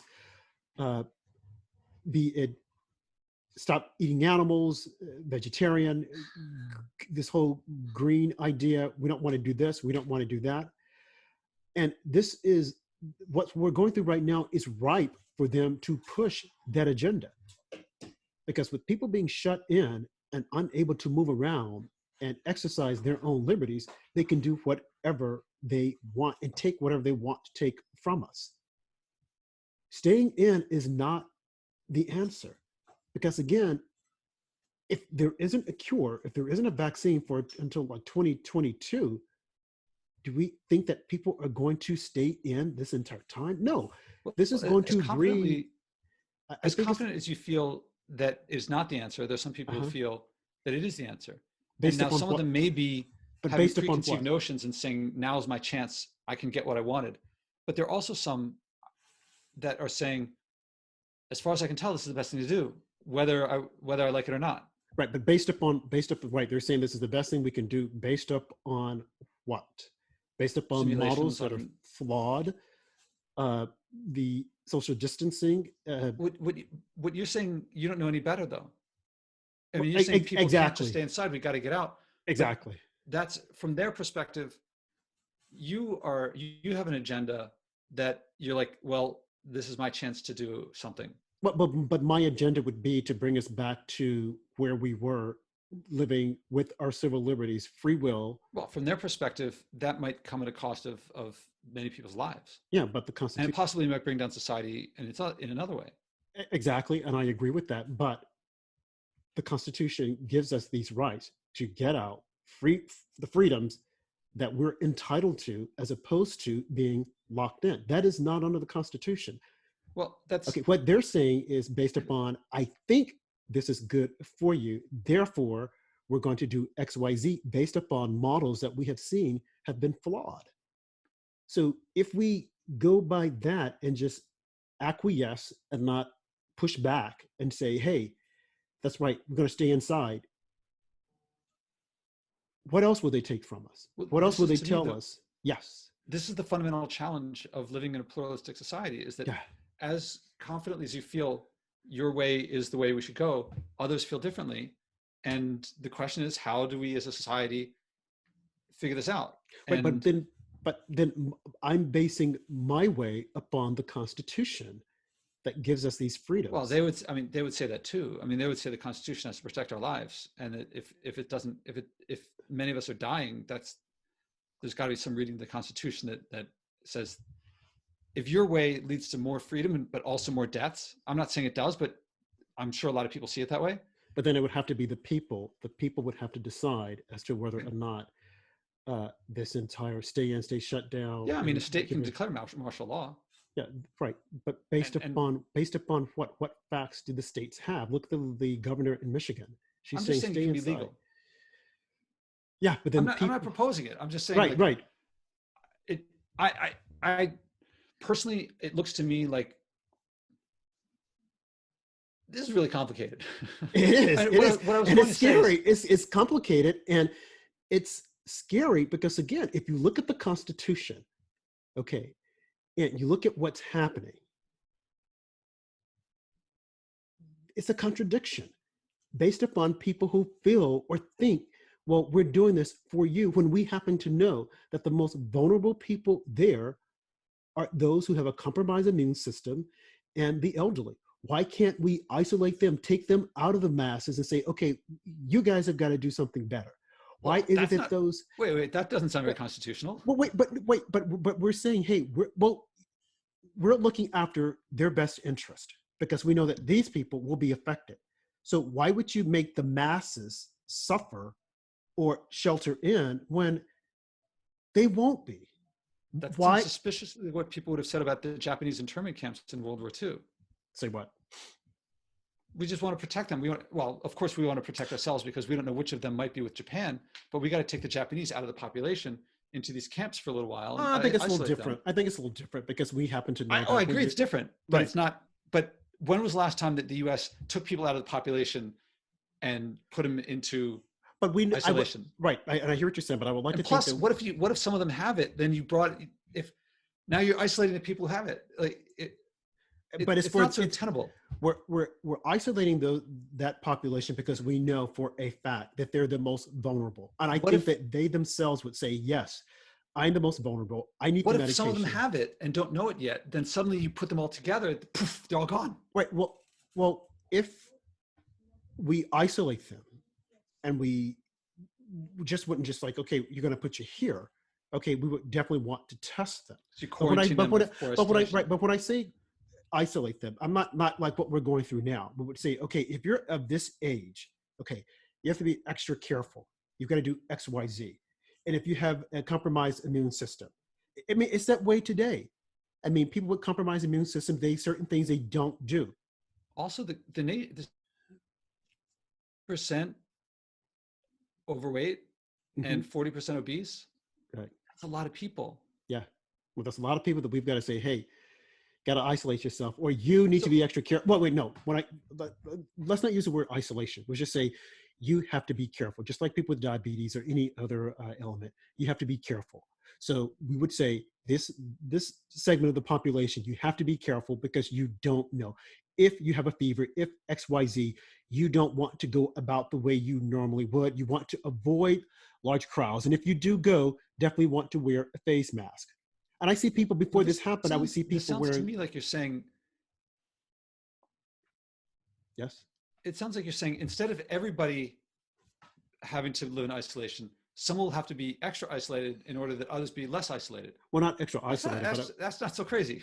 Well, not extra isolated, but take extra precaution. I mean, before this happened, I would see people walking around town with the face mask on, with gloves on, because of fear that they might, contract a disease or not a virus, but some type of sick ailment, let's say. Oh, before the pandemic. Right, before the pandemic. Mm-hmm. So now that we know that this thing is here and it's with us, excuse me, and I don't think it's going away anytime soon, and even if it is seasonal, just like with the flu, we would just say, hey, you have to be extra cautious because you don't know.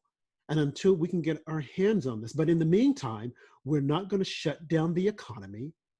We're not going to tell people to stay inside.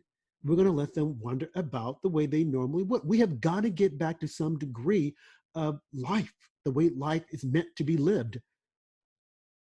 As opposed how to life is meant to be lived is a very subjective statement. Very subjective statement, but it's one that definitely staying hunkered inside is not life. It's not the way human beings supposed to live. Well, let's play this out. Yes. Let's say through some democratic process that everyone agrees was more or less fair, that your way, that enough people say, let's do it that way. Mm-hmm. Let's just say then it starts, people start going out, they're not wearing their face masks, and then it turns out it starts spreading again, more than before. Just hypothetically speaking, would you say,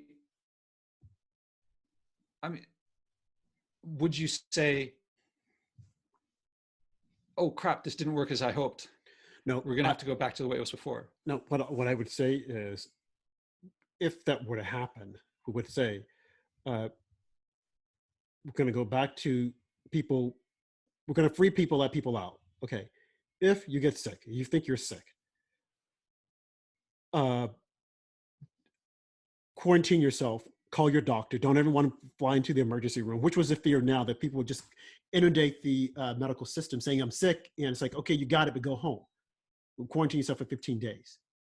Whereas people that are really sick, those with underlying The conditions, thing is, but would what's the law for that? What if they don't want to do it? They have rights. I mean, you say you have to self right, quarantine. but That's the right, but deal. you're But what right, if they but say you I don't want to? That's not living. right, but you're educating people and you're letting them know now that just like with the common cold, people get sick, they don't all run to the hospital. So the same thing with this. If you have these symptoms, you don't have to come in. You can stay at home and self quarantine. That's all I'm saying. What if they say, but I want to go see a movie? Yeah, They have but rights right, according to. right, I mean, right, right, right, right. But again, this would be part of the new, system of process. Well, I still want to go to the movie, although I know that I'm sick as a dog. But it's my understanding is that if you have this, you don't want to move, you don't want to be in circulation. But let's say that you are a but they don't carrier, know. right? But Yeah. let's say there's some that are a carrier and they're completely unaware of it. Okay, well, you have a low grade fever. Okay, stay inside. But if you don't know, it's not as if though you're saying, well, I got it and I'm going to go to the theater anyway. If you have it, more than likely, you're out for the count. You're down for the count, and you're going to want to stay inside. But let's say, as you're saying, your situation hypothetically, you have it. You have a cough. You don't know that you have it, and you're still going to go to the theater. Okay, you go to the theater. Other people get it. If they don't have a compromised immune system, they're not going to be down for the count. It's just like with the flu. People have the flu and they're So still say staring say you around. give it to me, and now I want to go visit my mom, Hmm. and I didn't. It's I, what you're talking about is you're saying I want to be able to go out, and a lot of us want to be able to go out, but I'm willing to take that risk. But you're imposing that risk on others. You're not. You're saying others should voluntarily choose to stay home, but you're not choosing to stay home voluntarily. They're But going to be more they're going to the rights that you're talking about that you want to exercise.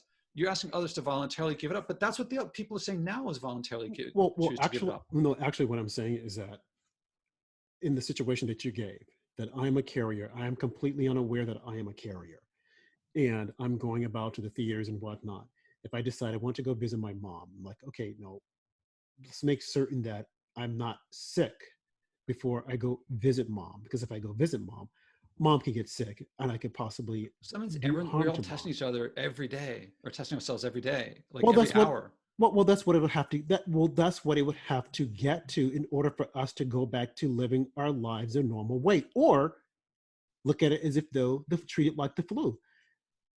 People have the flu now and they're walking around and they're It carriers and they give it to other people. it But with seems to me this, very clear that what you're saying is it's a way of going about this, but it by no means is it clear to me that that's the winning way to go. right, and the reason being is because there has been this, we've been scared to think that this virus, if you get it, you're gonna die, and that's all we see on TV. People got it and they died. They I think died. it's They died. that's not what I get. It's that I could spread it and contribute to overwhelming the medical system. Right, but if you did spread it, there's a possibility you're not going to die, and the people that you gave it to, they're not going to die. So if they were to scale that back, that you're not going to die, you're not going to die, you're going to be okay, just quarantine yourself. And I think that's what we're getting to, or we're trying to I say. think that's what people are. Well, to me, it's See, if they took the if they didn't scare people into thinking that you're going to die, you're going to, it's just like the boogeyman. I think that you I got don't it. think there's people trying to scare people. I think that people run simulations and they say if we do X, this happens. If we do Y, that happens. And it seems like the best outcomes if we do this combination of things. I don't know. I kind of feel that that they've scared the pants off people, and that it's now like, oh my God, I'm going to get it. I'm going to die. I'm going to get it. I'm going to die. And that's not it at all. Uh, That's like I not the said, when we message. hear, go ahead. I'm not getting that. I am, because when you hear on the news, when you hear them talk about it, they hardly ever talk about the people who have, and there've been a lot of people, the survival rate of those who've been sick with COVID-19. We only hear of those who have died. We hear some stories of people that survived, but a majority of the news that we hear, that we see, because you're not watching the news, is people who have died. And I'm like, yeah, but when you look at the numbers, you have more people, success rate of people who have walked out of the hospital. The same thing when they were saying that we don't have enough ventilators. Oh my God, we don't have ventilators. And that wasn't the case at all. And it wasn't that you want to be on a ventilator. The Well, ventilator I is think like one people of would the say last that options. the reason it didn't happen was that we did isolate. That what didn't happen? Had we not imposed um, social distancing, then we would have run out of ventilators. And it was only by doing, this is what it seems to me, is that I wish we'd done it earlier, but that the social distancing that we did made it so that the same number of people are going to get it. It's just later. So we don't. Right. But if we go by that analysis, we would say that those people that got it, they were going to die. And we know that that's not the case. Well, The only people that were given the my ventilators. understanding was that some people would die. There would have been a lot of people, had we not done social distancing, a lot of people who now are living would have died because they would not have been able to get any care at all. They would have been turned away because the hospitals would have been totally full. As it was, they got very full, but not totally full.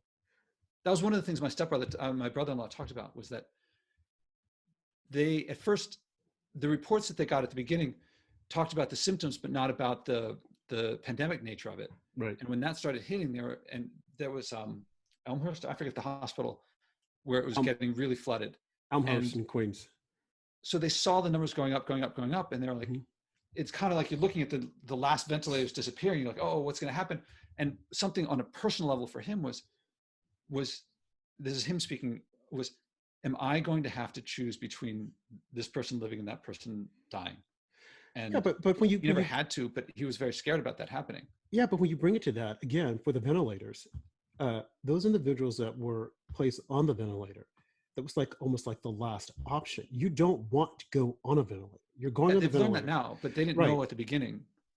Yeah, but when we say they actually now they don't want to put them on ventilators apparently because it's hard to take them off of ventilators. Is what that's the whole process. That's the whole reasoning for putting people on the ventilators. I mean, I learned that when my sister was dying, and one of the things that her doctor told us is that, okay, this is where she is, and you can choose to put her on a ventilator, but you should know that if you put her on it, we're looking at that, she'll be able to kick back within 3 to 5 days. If she doesn't, we know that she's not going to. The ventilator is not a way of life. It's just to help the lungs, to put air into the lungs because the lungs are so weak. But I think that most people assume that the ventilator is going to help. It's going to help me recover. It's going to I'll be on it for 20 days. No, that's not it. And that is the reason why they don't want to put people on ventilators. And that was one of the things that I think that was failing when they were talking about ventilators. I think the ventilators is a detail. Mm-hmm. My understanding, if I understand you right, you're saying that right now there are projections, and probably people are inflating them in order to scare people. Yeah. And why would they scare people? Because, well, these people are going to get powers. They can get powers that democracy is not supposed to give them. And they see this as an opportunity. And if we accept that, then who knows where it'll end? Well, not only that, we may find ourselves unable to get back out again. Well, not only that, not that there are people who are trying to seize power that they normally would have had. Unfortunately, the way I see it is that this is a complete political grab. Okay, had this happened under any other president, there wouldn't be this doom and gloom that we see right now. And I think you know where I'm going with this. But unfortunately, because of the president that we have, everyone wants to say this is his fault. All these people died because of him. When clearly, back in January, everyone was brushing this off and saying, oh, this is no big deal. So once this guy got in key people who knew about viruses and whatnot, and they started doing the models that were flawed and saying, hey, this is what's going to happen, they thought, okay, he got these people in. But then when the curve started to go down, they changed the narrative again. Well, no, more people would have been living had this not been for him. And, we're going to have these hospitals that are going to be overflowing with people that are going to be dying. So they preached that nonstop throughout the entire month of March. We don't have enough ventilators. New York doesn't have enough ventilators, and blah, blah, blah, blah. Only to find out that Cuomo had ventilators. He was stockpiling them because he was waiting for the apex. I got to save it for those people. But it's like, people think you don't want to go on a ventilator. A ventilator is like last option when there's nothing else that's there, and you're near death's doorstep. And if they put you on the ventilator, they're hoping and praying that within 2 to 3 to 5 days, you're going to recoup. I spoke with my sister, who's a nurse, and then a friend who's a doctor. And I was like, okay, what is the deal with the ventilator? Although I had experienced it myself before because of my sister, but I'm like, just in case I missed something. So when I heard all these people, oh, I need a ventilator, and a friend of mine called me, well, if I get sick, I need a ventilator. I'm like, no, you don't want to go on a ventilator. That's not going to help you necessarily. That's only if you are near death's doorstep. And they're saying there's a possibility that if we put this person on a ventilator, it will give the lungs some relief, and then they will be able to bounce back. But on that 5th day, if you're not bouncing back, you are not going to bounce back. And that's what we have heard consistently about people who have gone on the ventilators. And that is the reason why we had a surplus of ventilators, because everyone didn't need to go on the ventilator. Now we can say, well, there was social distancing. Okay, but social distancing helped people or kept people from going to the hospital. There were still people that went to the hospital, and there were people who went that did not come out because they died. So those people died and they were placed on the ventilator. The ventilator didn't help them. So this doom and gloom that we were told, that put fear in everyone's heart, thinking, oh my God, no, we've got to go in. We've got to lock our doors, because if we don't, the boogeyman is going to jump on us, and there might not be enough ventilators. Only to find out that there were plenty of ventilators. Only to find out that we had, the hospitals are going to be overflowing with people. They're going to be in the hallway. They're going to be here. Okay, in New York, we brought the U.S. Comforter. California, they had a big ship to come. They were never packed. So when you look at this, you hear what these people are telling us nonstop, that we've got to do this or else this is what's going to happen. And now you look at social being locked in until 2020. It's like, wait a minute. Is this true? When you look at the numbers and you realize that we have a vaccine for the flu, no one takes it. So if we wait until 2020 to have a vaccine for COVID-19, who's going to take it? Yes, there will be a few people who will say, I will take it. I'll be the first person. But the others that should take it, they won't take it. So we'll be back at zero again. We're still inside. You'll have a generation of kids that never went outside and felt the sun kiss their faces, because they were always inside. And when they went outside, they were afraid because something is going to jump on them. We can't live like this. And I don't think that we're taking away people's rights by saying, if you have a compromised immune system, you need to take extra caution, excuse me, when you're going out, because if you don't, this is what could happen to you. I think that they would be appreciative. Yes, there will be some people who will probably have the virus unbeknownst to them, and they will go out and they will circulate amongst others that don't have it, and they could possibly spread it. Yes, there will be some that will go around the elderly and they will possibly get sick, but that's life and it happens, and there's no way you can get around that. But if it wasn't done in a malcontent way, I mean, we have to move on. We have to live our lives. Now, I'm scared. I mean, not, I want to say scared, but concerned, just like the next person. Someone is coughing, I'm looking and giving them the stink eye saying, wait a minute, did you cover your mouth?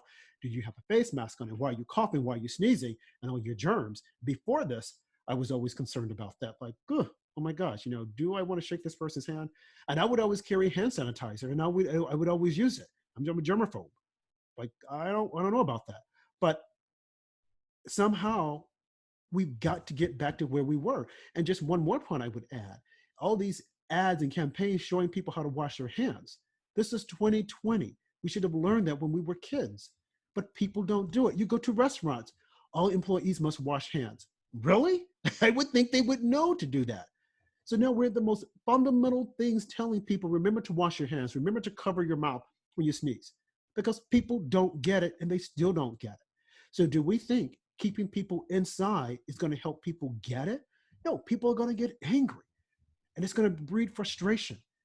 And then anarchy is going to take place, and you're going to see it popping up in different pockets of the country with people saying, I'm fed up. I can't live like this. So at some point, we've got to stop the scaring people and just say, hey, folks, this is what it is. Yes, it's a horrible virus. We're looking for a cure. But at the same time, how many of you took the flu shot? And how many of you will take a vaccine if available? Yeah, there will be some who'll say, I'll do it. But a majority of the folks will say, no way, I'm not taking that. I don't know what they're giving me. So we've just got to say, live life. Go on. Because it's better to just stay locked inside while the party's going on out there.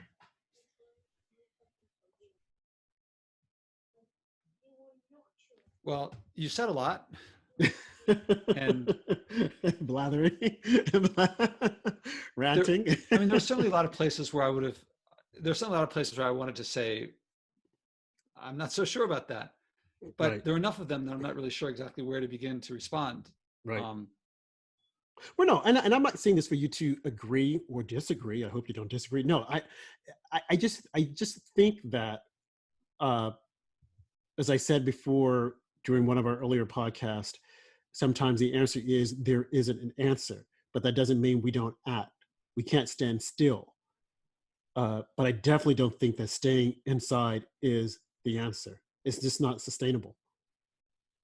And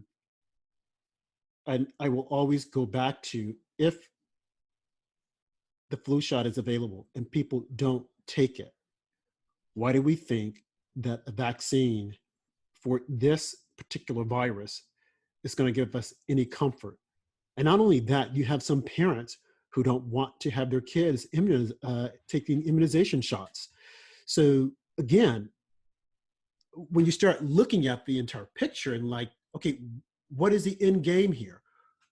Now, yeah, I talk about the people that are trying to grab power and all that. Okay, that's one avenue. Okay, but as far as getting people back out there, what is the end game? What are we hoping for? We will never have that perfect cure for this because no one is going to agree on it.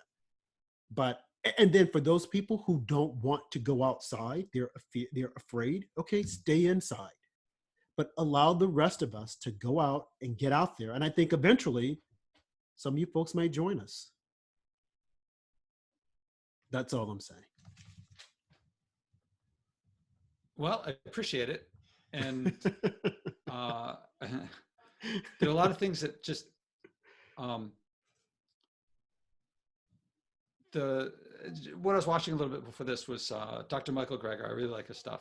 Mm-hmm. And he does mostly stuff on nutrition, but he apparently used to be a communicable diseases guy and studied pandemics. He doesn't fit within what you're describing. I don't believe he's trying to scare people. I believe he's looking at the data and making his best judgment based on saving lives as best as possible. And there may be people who are taking that and saying, all right, let's see how we can scare people using this. Right. And there are. And even if he's not, go ahead. I think it's plausible that your plan could lead to millions of people dying. That your plan could lead to, as much as we tell people, so isolate yourself when you ought to, that they're not going to, even not. Josh, what if what if that's just life? And not necessarily a plan, but if it's, again, look at the flu. Look at what happens with the flu. When we have a bad flu. Well, look what happened with polio. Look what happened with smallpox. But polio, we got pretty much under control. But the flu right now, every year, look at how many people die of the flu. And we say, you got to do this, you got to do that. But people don't do it. They don't take the shots.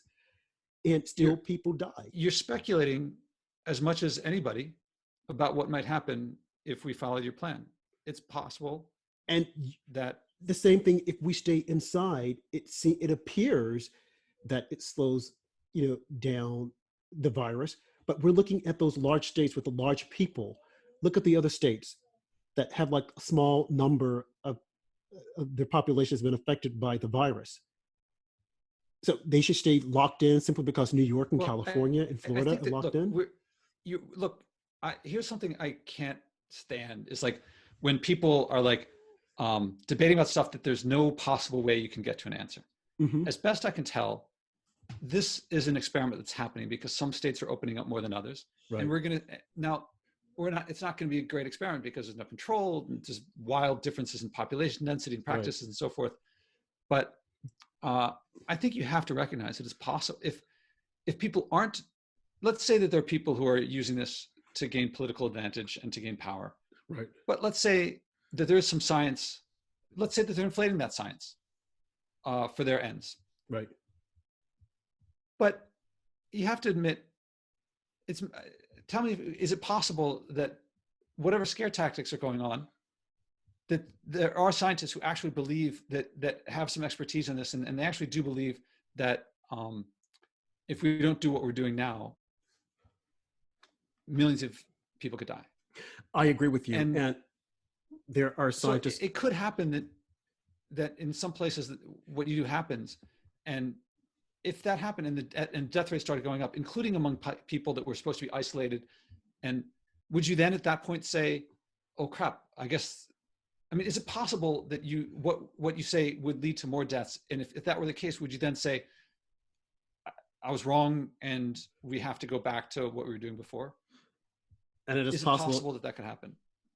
Anything is possible, but it's also possible that if we stay locked in, people will also die from depression, suicide, because we weren't designed to stay locked in. And I agree with you, the scientists that are coming up with these models and data saying, hey, we've got to do this. You would also be able to find scientists who would say, this is overkill. Which is why they always say when you're dealing with doctors, get a second opinion or a third opinion or a fourth opinion.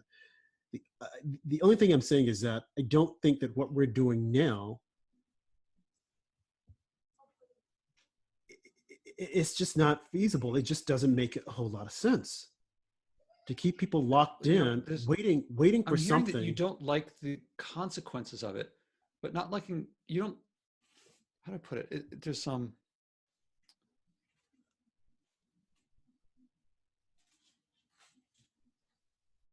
it's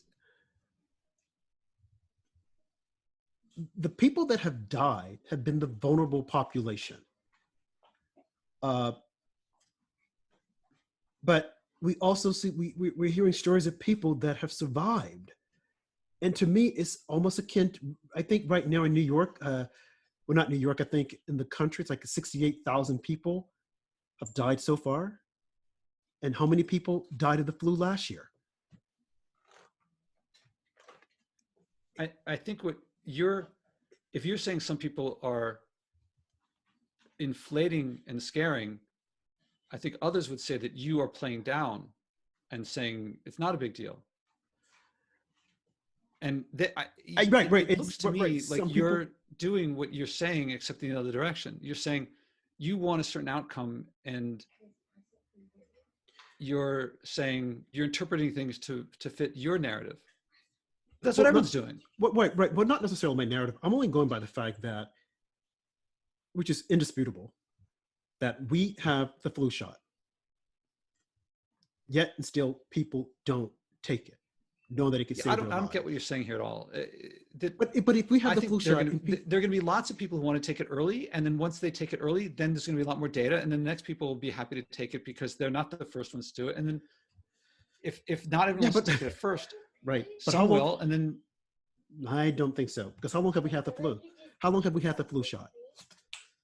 We've had that for quite some time. And how many people are taking it? But you keep picking. You're doing because that's what the only thing saying I have to compare. Is, the flu is the only thing I have to compare this against. Oh, well, what about polio? What about smallpox? What about measles? Polio, for the most part, we have it under control. We don't have the flu under control. That is the reason because of the vaccine that everybody took. But that is but every year you have to take the flu shot because it's a seasonal sickness or illness. Well, we don't know what's going to happen with COVID. Right, exactly. So if we don't know what's going to happen, why are we locked in? Why do we have to stay inside? Well, the perspective of a scientist would be, we take the best data that we have and we project, and we have uncertainties, and we do the best that we can. Yeah, but now we see that those scientists who had those models, they even said themselves that the model will only produce what you put in. So they put in the information that they got from other countries, from Europe, and so mainly the country Europe. Italy. They said, hey, let's grant that they're putting numbers in that they want to get the results that they want. Uh-huh. How is that different from what you're doing? is completely different, because I'm just saying let people go out and live their lives, and what happens is They're going to saying, happen. they're saying, let's And protect, they're let's trying to keep the number prevent of that. deaths. Right. They're trying to prevent that, thinking that if we don't, this is what's going to happen. But Why? How is that? So your intent, you believe in your intent, but they believe in their intent. You're still interpreting things to get the result that you prefer. I don't see how you're not doing that. well, Because you're not saying, let's look at the numbers and let's figure things out. You're saying, this is how life should be. We can't have a generation of kids never seeing the sunshine. We got to right, do what it takes to make that right. happen. And what I'm But basing, what if the data is accurate? What if their projections are accurate? but I'm so not far, saying they are, right, and but we I'm know just that they saying haven't. We know that they it's haven't been. people are looking at what you're saying and saying that that's going to lead to millions of deaths. Right, but And would if you there's agree? one thing that government is useful for, it's preventing deaths. It's like, my understanding of the law is, you know, you have certain freedoms, I have certain freedoms, but if your freedoms are impinging on mine, Right. I agree, that's where government, one of the places where government comes into but play. but can we agree on this, that so far the data that has been presented to us has been somewhat flawed, and that what they predicted to a large part has not happened?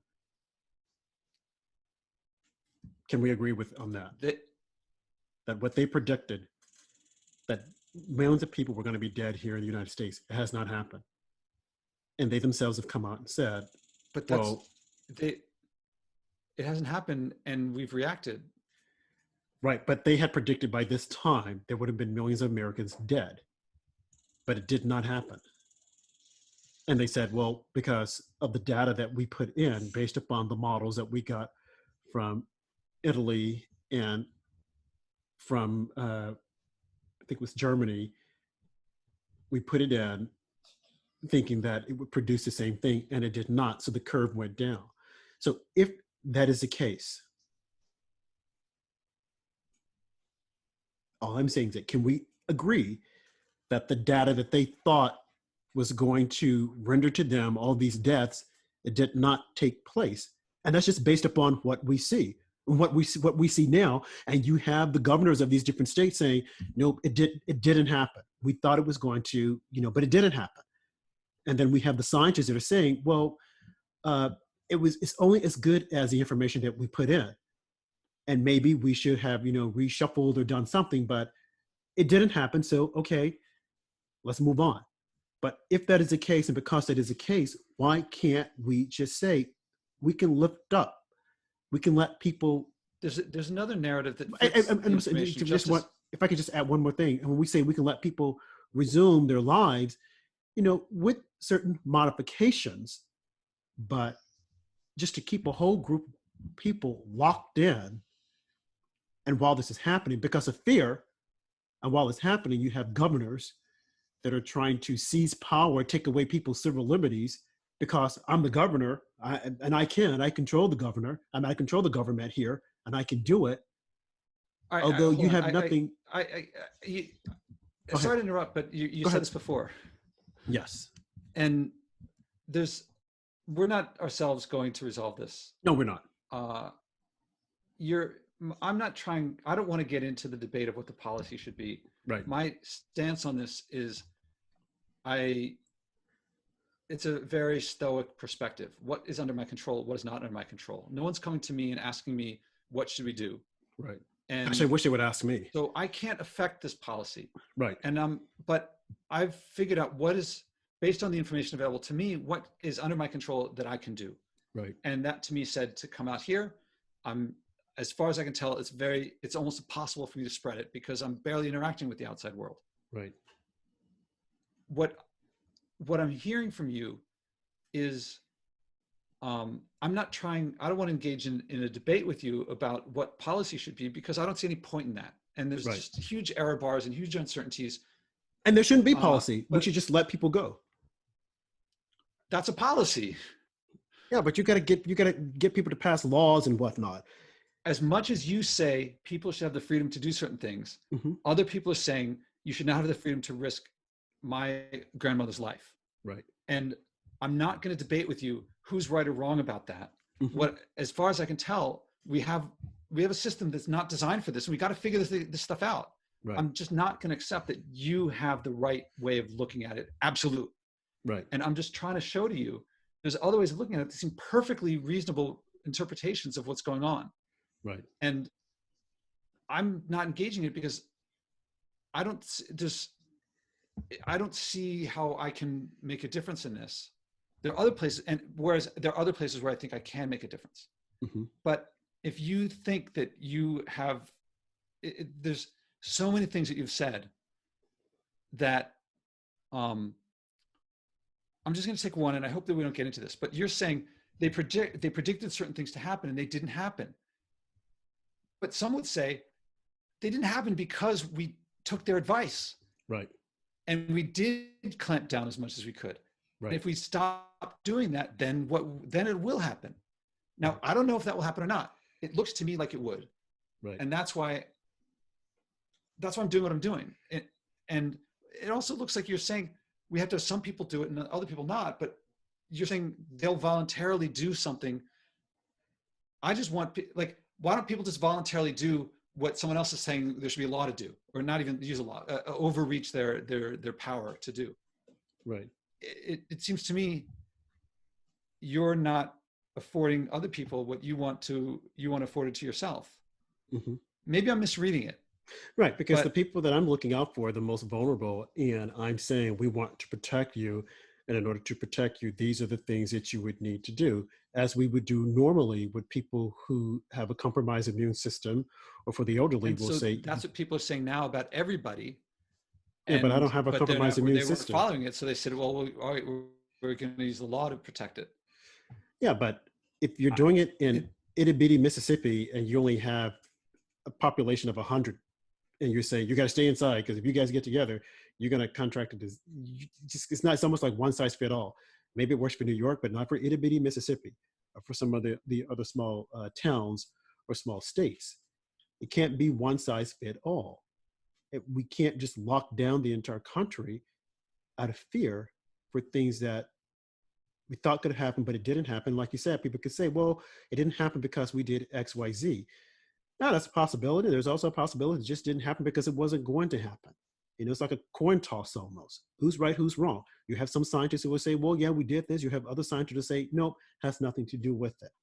So all I am saying is that because there is no certainty, why wouldn't we just let people resume what they were doing with the necessary precaution?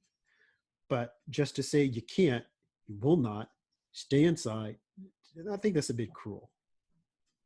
Doesn't make any sense. Well, vote for me. I'm running for president. You might engage more in setting policy than I'm going to. Yeah. Well, we've gone over, but I think this was a really good conversation, as always. Yeah, anyone who's listening now is really into us. Like, what are they talking about? Like, oh man. But no, this was good, and this is what we do. On a Friday night, discuss what happened during the week. What people are going through in isolation. This will probably be made into 2 parts. We have enough material here. But no, I think this is really good conversation, and I think that this is what happens when people can't go out and get laid on a Friday night like they're supposed to, and they got to stay inside and have these long existential conversations as to this, that. But no, hopefully people aren't at home having these types of conversations. They're talking about other things. But if you are having these conversations, join us. Like Josh has said earlier, hit us up, DM us. Josh has a blog. You want to give your blog, Josh?